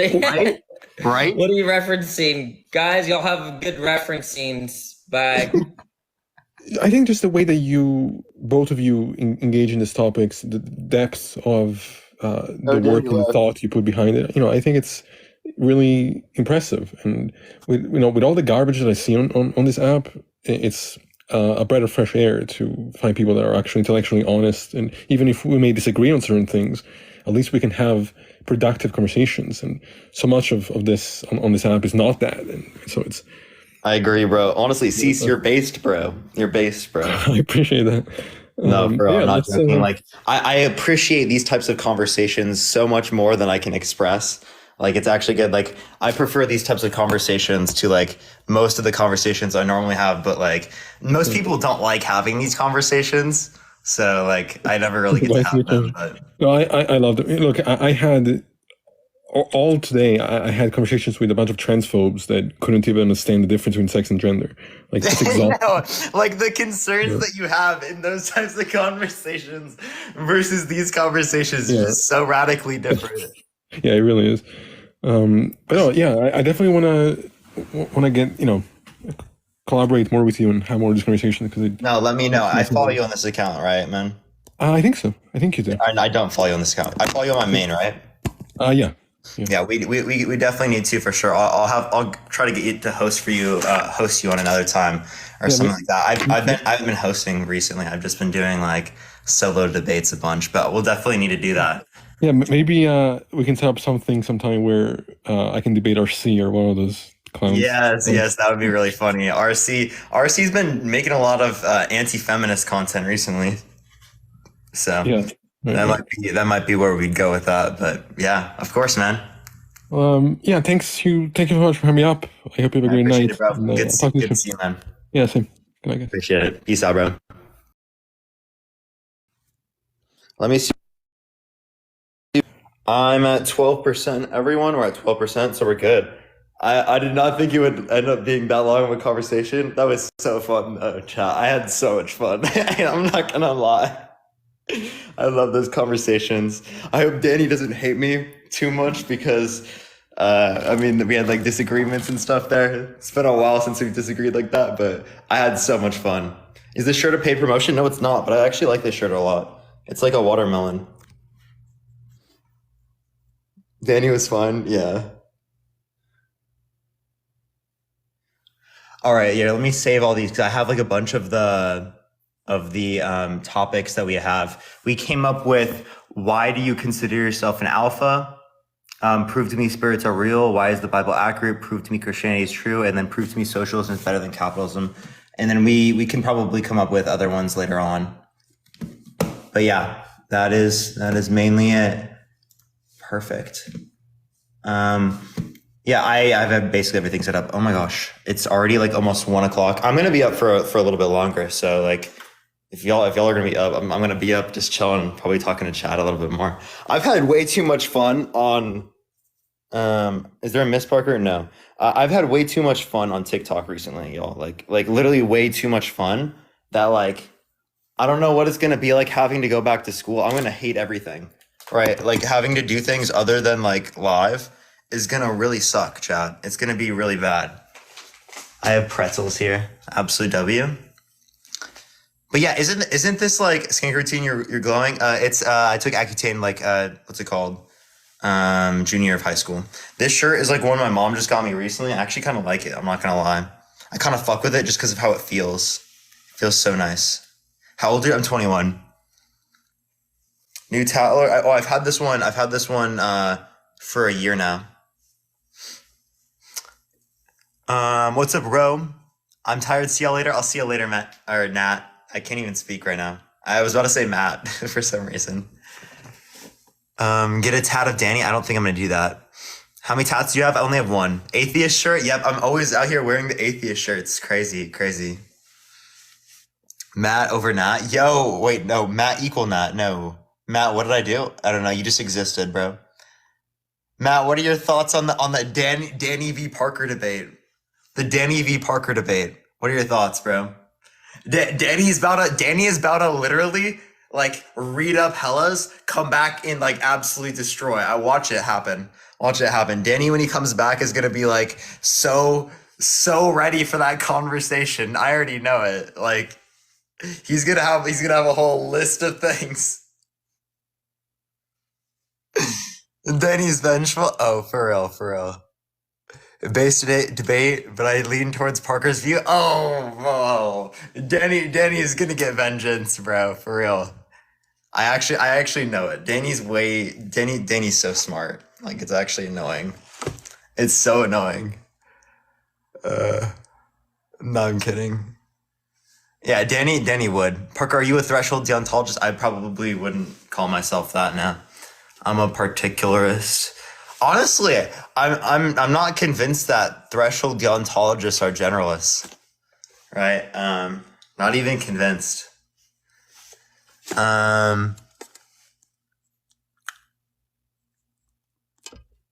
Is Danny a Marxist? I think he might consider himself that, yeah.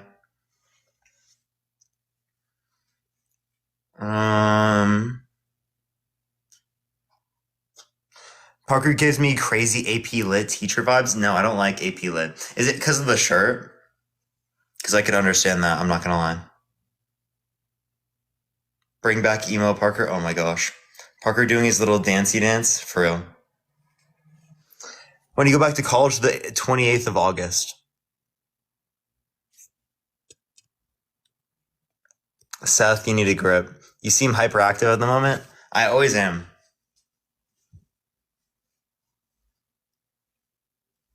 I need help. Please don't. Please save me.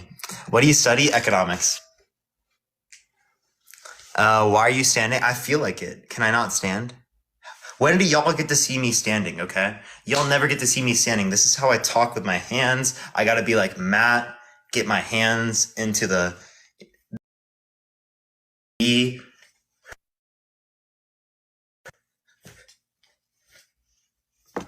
You give young Sheldon vibes? Yeah, I know.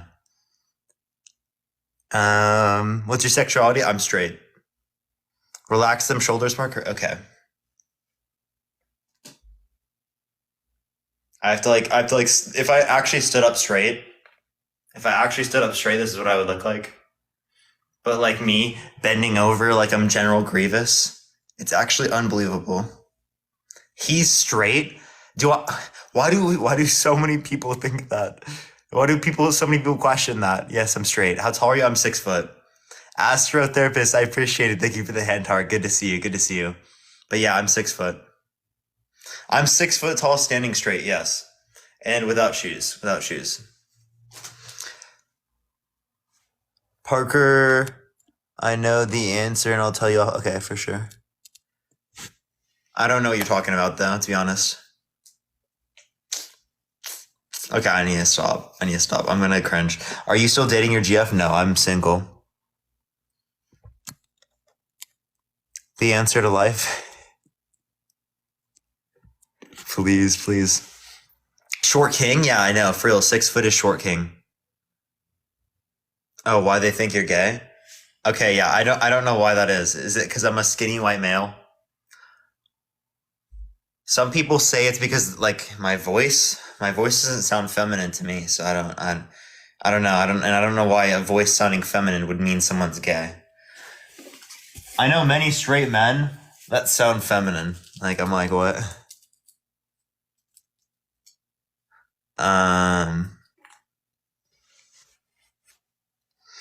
Your voice isn't even feminine? What? Some people say it is in like certain circumstances. Charlie, okay, I'm confused. Prove you're 6 foot? I don't know how to prove it. I can stand over here and maybe you'll be able to see something. This is like how tall I am. This is how tall I am, Chad. And this is like a door. Someone can like try to prove it.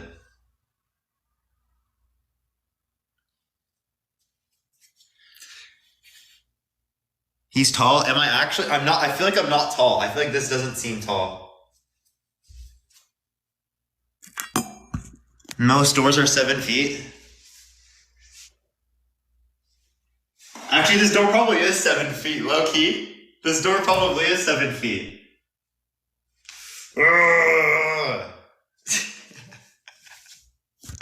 Well, you see how skinny my legs are, chat? Look how skinny my legs are. These are fucking brutal. Absolutely brutal. Absolutely fucking brutal. Noodles. I have fucking straight noodles. It's actually disgusting. What's your tattoo? It's a salam. It's peace in Arabic. AJ picked it out and I didn't even know what it was until it was already on my body. Because I lost a live battle, but I love it. I like it. I like the tattoo. Why is someone woofing in my comment section? Why is someone woofing? How tall is he? I'm 6 foot. It must be the intermittent fasting, for real. The non-volitional. Matt says pinning the comments. Matt really does. I don't know what Matt's trying to do here. I don't know what he's trying to do. Crazy. Woof.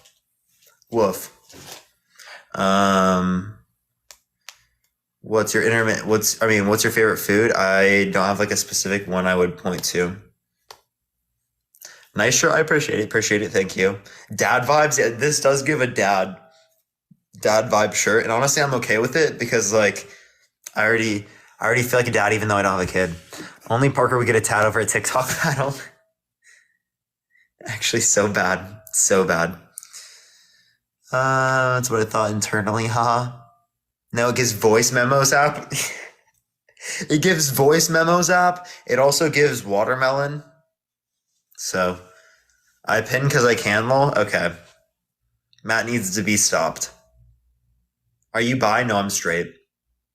It does give watermelon, huh? Yeah, it does. Those are Soundwave's team. I kind of like it, though. Like, I kind of fuck with it. It looked kind of weird before. Now I kind of like it, though. Like, the more that I'm wearing it, the more that I like it. You know? Oh, Parker Clone joined the chat. Parker Clone joins. I'm just going to say that every single time he joins. Every single time he joins, I'm saying it. Because it literally tells me every single time you join, Parker Clone. Every single time. I've been defending its usage the whole time. Parker Clone. I can't stand you. I can't stand you, honestly. Should I pack this to on my trip, everyone? Should I pack this on my trip? Next topic. What do you mean next topic? I'm just talking to chat. I look so short right now. I'm so short. What trip? Y'all don't know what trip? You're gonna have to figure out. I fell asleep listening to Parker. Are you serious? That's cap. Short King. I'm new here. Hey, base. Repent. OF. Okay, yikes. Do you have any other tattoos or piercings? No, I only have one tattoo. Nothing else on my body. Literally nothing. I'm natural, except for the one tattoo. I'm natural, okay? I promise. Sassy man, what a sassy man. Guest is boring. Kick, honestly, guest is boring. What about holograms? For real. Very fine people. Very fine people. I promise. I promise they're the best. You should be a Heartstopper season 3, please now. Are you pan or asexual because you're not exactly straight? Oh, what the hell? I am straight and I am not pan or asexual. What the hell? Why do I literally just kicked the pretzels? Rolls gold or rolled gold? Is that what it is? It's fucking fire, honestly. Good to see you so serious acting. Wait, what do you mean? I'm always serious.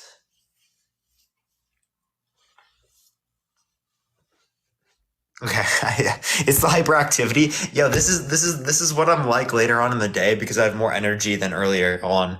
Dean, I appreciate the cap, bro, but that's cap. That's cap, bro. That's cap.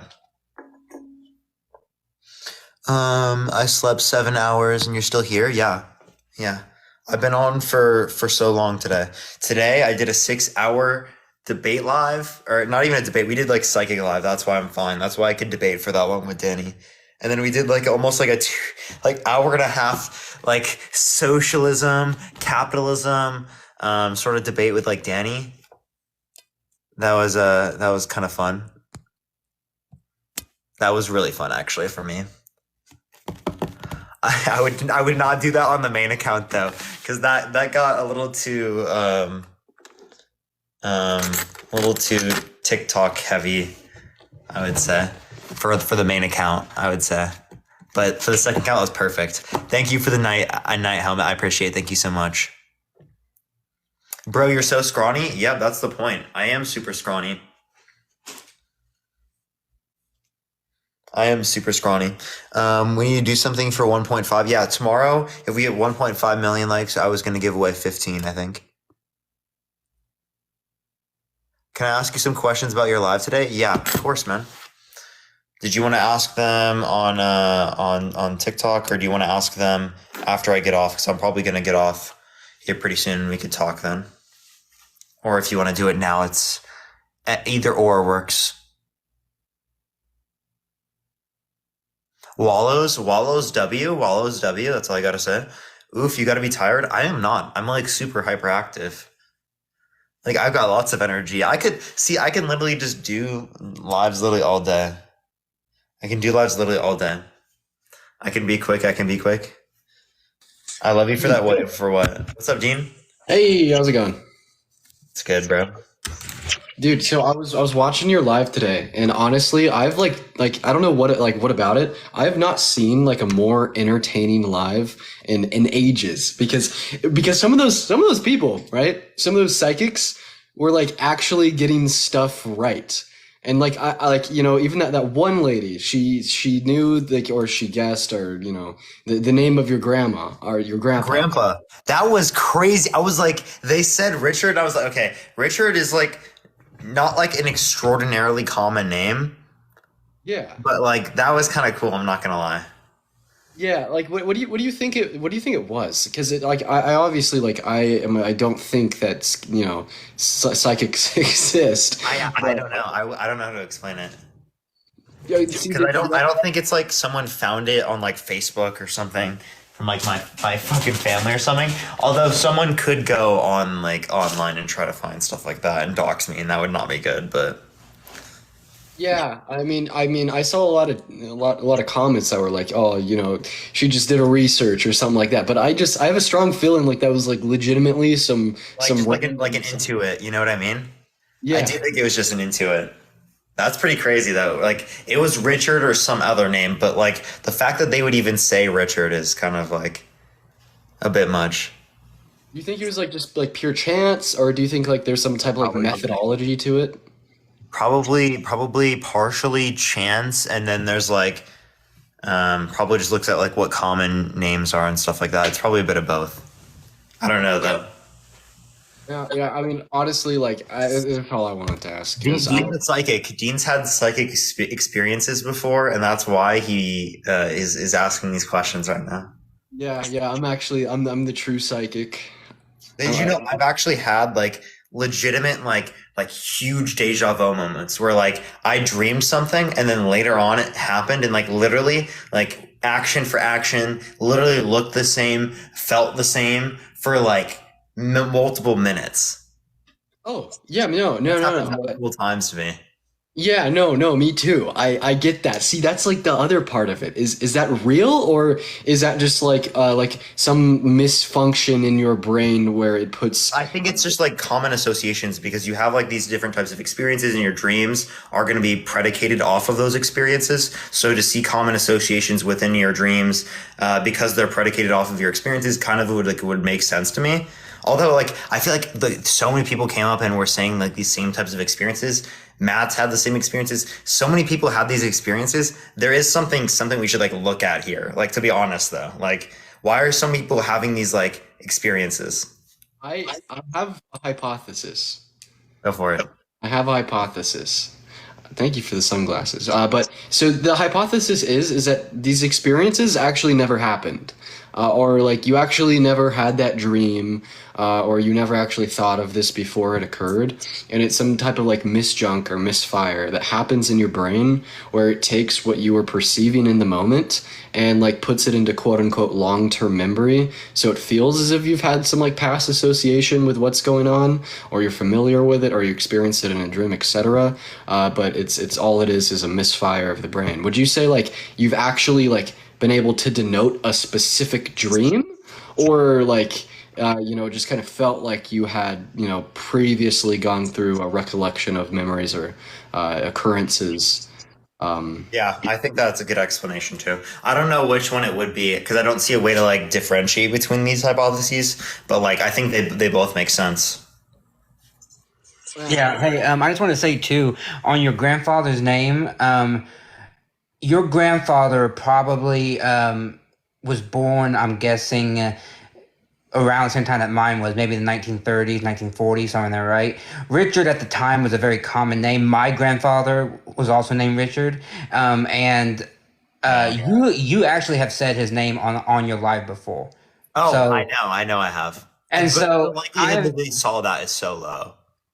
well, no, you said it on a psychic live. Was it the one I did recently? Yes. Yes. So this is not so when she said it, I was not all that surprised actually. I forgot. I do remember that now. I do remember Yeah. you saying that like a few days ago. Yeah. I don't know. Maybe they did watch it. I doubt it though. It's like because it was like I've been on that live for multiple hours. For them to see that probably is unlikely. Like I would say, it's probably more I'm not likely gonna that they did. I'm not gonna lie either. Like half the time when you guess, like tell, like you say, guess what color I'm thinking of, or guess what number. I guess right. More likely than not. So I think those. But Dean's right. Those are interesting lives because you get some people that do get lucky and they intuit something about you. But I do consider that just to be as similar to chance or something. I don't know, so There could be things people could say about me that could tell me that they know something that they shouldn't be able to know. You know what I mean? yeah. And I don't think that's one of those things. Yeah, I don't either. But yeah, I mean, like similar with the deja vu thing too, right? I mean, like I've experienced deja vu several times in my What is life. Dean laughing at? I just saw a funny comment. What was the comment? It was Parker using his legs. Oh my gosh. Oh yeah, yeah, exactly. Yeah, me walking around. Sorry, my fault. Matt, you left something here. Fuck, what'd I leave? Oh no, I left that for you, Bro. No, look, Bro no. acts like I'm gonna drink these. No, dude. I couldn't take all the alcohol on the plane, so I literally had to like leave some there. Wait, So- I can take them on the plane legally. Yeah. Honestly, put them in a Maybe I courtside. should, bro. Do it. And can I drink them on the plane? No. No, I'll drink them before I go on the plane. Yeah, exactly. Yeah, do that. Yeah. I'm not gonna lie. Yeah, I am being a bad influence because I have 2 things of tequila here with me right now, and so I need to use those up, but I haven't. No, it's because like when I'm on a plane ride, it's gonna be a minute. I normally can't fall asleep, you know. Yeah, What it must be like to be 21, right? I still got a couple years. Dean L for that. Do you know for real, dude? 21 That is is way unreal. behind me, Dean. Believe me, the alcohol thing is. Parker drinks White Claws for God's sake. I mean, Yeah. the last time when I was 21, and my dad actually took me out because my dad back in the 80s was a heavy drinker. Probably not a good thing, but he bought me some shots, and let's just say my disdain for heavy whiskey is palpable. I don't. That stuff can really knock you off your feet. Of course, the only person in the world that would use that term "palpable" is fucking Matt. Let's be totally honest here. I've Yeah, never heard someone use that term ever in my life.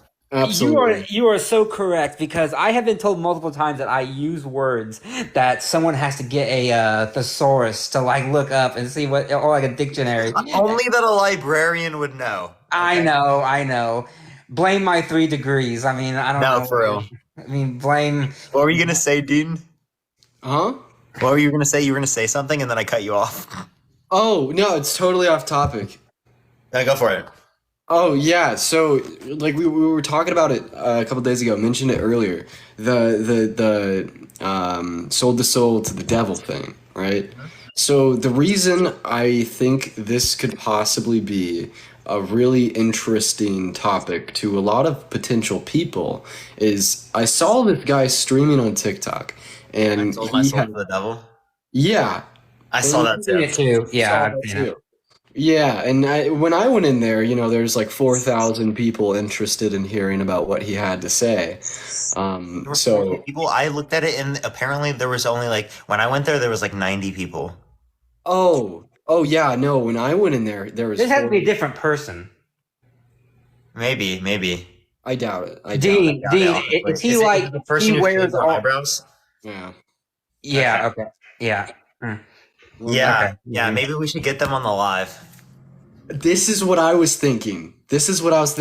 Like from personal experience, I've hosted one topic where this was like in a deranged extremist position that very few have, and I got one person up on it, and then after talking to them, there was many people who shared the same view. So I'm thinking, get him on, and you may find other people that have similar experiences. Yeah, I don't know. That would be a very weird. Yeah, I'd have to see. Maybe I'll have to find them on the For You page again. Do you know what their name is on their account name? I'll find it. We gotta find it. And Yeah, yeah, 'cause I I think only we, see if I him start every out once in that a way, while. I might be able to actually like get more people. Yeah, that's how it goes typically. Or like, also, why are you a theistic Satanist? Yeah. Because that weeds out the people who are like atheistic Satanists who are just like using it as like a sort of like a tool to like be like fuck you Christians. Yeah. And No, it I've gets talked to a like couple of those guys. Yeah. They say, oh, like I like all these good things. Why are we called Satanists? I don't know, but it's because they fuck you. Satan. Yeah, it's literally just like a troll. Like they're trolling. Yeah, exactly.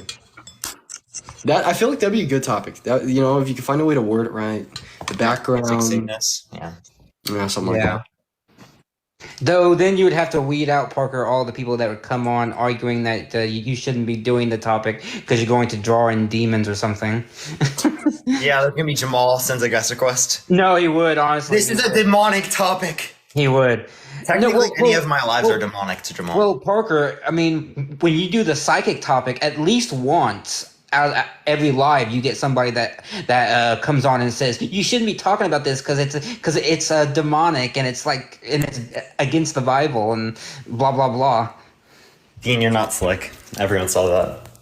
Fuck me. Okay, am I the only one here that doesn't puff puff? Doesn't what? Well, Dean. No, Dean, yeah, no, you are the only one. Yeah. I am the only one, right? Okay. I didn't want to say it. Fucking repent, Matt. Repent. I'm gonna have to. Well, Parker, I'm going to be in the okay. Let's just say that this weekend or the next couple of days, the chances of me trying it because of the people who I'll be talking to or be around might be pretty It's high. extraordinarily low. Low? Yep. You don't think the people I'm hanging out with this weekend are going to possibly convince me to want to go and It would only one would be one individual that is not associated anything like with me, right? yeah, okay. Yeah. Do you Dean, know- we're talking cryptically, sorry. But you're good. no.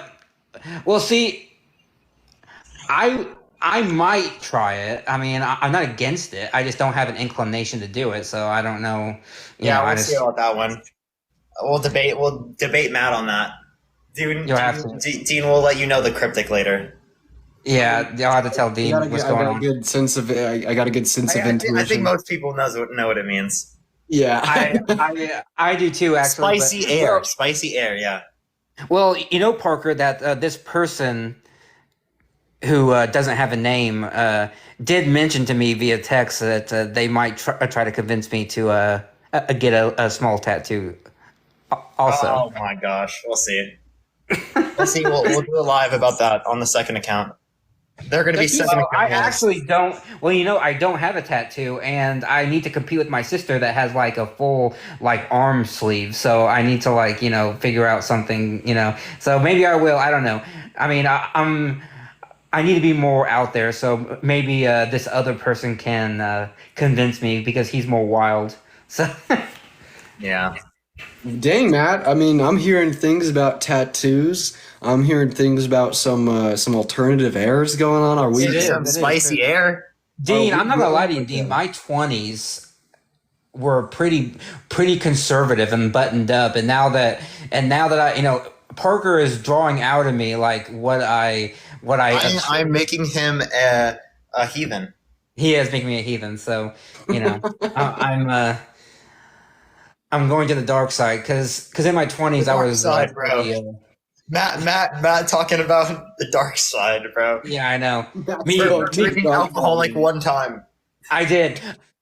When I visited Parker 1 month ago and we had alcohol, that was my first drink in probably 10 years. I'm not lying. I could tell he didn't drink that much. Yeah, because I don't like the taste of alcohol. I think Parker is similar, but I don't like the taste of alcohol, and my mom is like against it, like almost morally, and my dad loves it. So I just have this like strong dislike of alcohol. But if you give me it and I like it, then I'll drink it. But I just have no. It's like I cannot speak on this. Yeah. I don't know what you guys are talking about. Dean can honestly let me know about the other substances that I need to. No, I'm under 21, man. Yeah, I know, Dean. There is That none. law. There is none. Yeah. Parker's a bad influence. Yeah, I am.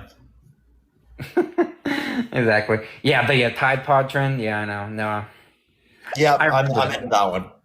Are you? Yeah. That explains things. You know what we need to do? We need to do a gaming live. I want to try to find like the ability to like put a gaming live on TikTok, so I can go on my second account and game and either play like Fortnite You can't. or I think. Valorant or something. Wait, can't you? You can. Be in the You can studio? stream. Yeah, can live stream studio, but I don't know if your I have it computer. on this account. Oh, I mean, can't you go live on TikTok through your computer? Yeah, that's through Studio, but I only think some accounts have that. I don't know if this account does. If this account does, No, I'm going to do that. You should because my account, my backup account has it, and I only have like 2,000 followers. So I mean, you Yeah, I should probably have should it. have it. Yeah, I'll try it, and then sometime I can like literally just show everyone how bad Dean is at Fortnite. Well, that I Hey, believe. Look, if Valorant. See, that's one thing. I'm like bottom of the leaderboards, absolute dog shit at Valorant. But Fortnite, I have somewhat of a leg to stand on. Eh. He has 10K hours on Fortnite chat. He was an old Fortnite pro. He is an old Fortnite content creator. Bro, back in the day, chat, Back in this the man day. was a Fortnite grinder, bro. So was Parker though. This kid's crazy. I know. I kind of destroy Dean sometimes. Yeah, no, I've not seen it gonna in lie. person. Y'all play COD? I do every once in a while. Yeah, but y'all will see. Y'all will see. I got to figure that out, and we'll do that. But that will happen for like another week or something because I'll be gone Yeah. till the 19th. And then you have school. Yeah, and then I have school in like a week after that, like 9 days after that. It's brutal. Oh, It is dude. brutal. But yeah, I mean, I'll still be live this whole time soon. Yeah, he's still going live, but Yeah, there's not a chance I'm stop going live. Like that's just not gonna happen. it's not gonna happen. You're my I'm waiting for motivation. You're my motivation, man. You see, you do it every day. You find a way to do it. So, like, either tomorrow or this weekend, I have to make the move to my new apartment in Boulder, and then I start the Boulder lifestyle again. You're motivating me to find a way Dean, to live every night. You're in Colorado? I am. Oh, okay. My uncle is in Boulder too. He's a lawyer out there. Oh, that's sweet. I visit Colorado every once in a while. Oh, Colorado is my favorite state ever. Someone It said is. in chat, "Does Dean go to CU Boulder?" I do. But Go Broncos, W Broncos, let's go. yeah, W Broncos. Hey! That is the most factual statement Dean has ever said in his life. Honestly. Oh, we got 2 Broncos fans here. Okay, well then let's make it 3 then. They were better than W. Matt's not even a Broncos fan. I'm not a football fan. I honestly don't care. You'll see me reading a book. Like that's what you'll see me doing. That's rough. It is rough. Say, Dean? They were better with Manning though, dude. That was like were, the yeah. Bronco prime time, and then since then it's been a little bit hard to be a ride or die for the Broncos. But I think they might be good this season. We'll see. Hopefully, Russell Wilson picks it up. see, my focus is on that college football right now. Oh, the Big 12, the Pac-12, the prime time here in Boulder. Undefeated. I mean, we are setting up for a real good season on the collegiate level. Yeah, college is just cringe. That's all I gotta say. Until you get into it, it has like as big of a fan base and viewership as the NFL does. I'm not gonna lie. Dean is kind of right on this because I remember back in the day when I was in Illinois, college football. I would watch college football, and it was actually pretty good. I'm not gonna lie. So Dean has a point. Yeah, I'm saying LU. Okay. Yeah. Well. Yeah. Duh. I mean, that's a given. That is a given. Yeah. You're just wrong, given that you said something. Yeah. Elmat always. Yeah, for everyone, spam that in the comment section right now. Elmat. Dean, that's the going opinion. Is it's just Elmat all the time. So. Oh Matt, dude. I was getting the Dean Lulu yesterday. The Parker. Dean Lulu. Dean Lulu. That was wild. That was insane. That is actually wild, bro. Wow. Dean Lulu. I'm happy that hasn't started in my own chat yet. But see, my chat is Don't worry. my chat is a disaster as is. It does not need the Dean. Yeah, I'm not gonna lie, Dean. Your chat is all over the place. It's like some people. It's like 1 minute they're praising you, the other minute they're like slandering you. I mean, it's like all over the place. Oh my gosh, it is. Like the emotions are high in there. It is The hot. emotions Yeah, are high. it is. Yeah, it's rough. But that's what we Dude, live for. So. I'm looking for like where I put like some of my groceries, and I must have never got them. You gotta be kidding! I literally don't even know where. I have 2%. I gotta get off. But okay, all right. Well, bye, Dean. Bye, Parker. Bye, Matt. Bye, Parker. All right, it was good talking to y'all. Yeah, me too. Peace out, y'all. All right, I'm gonna get off right now. I'm literally like 1%. So love everyone so much. It was good talking to everyone tonight. I'll see everyone tomorrow, likely at like 1 p.m. Pacific Standard Time. You already know the deal. I love everyone so much. I'll see everyone later. Peace out, everyone. Good night, y'all. Thank you for the good night. I appreciate it. Peace out, y'all.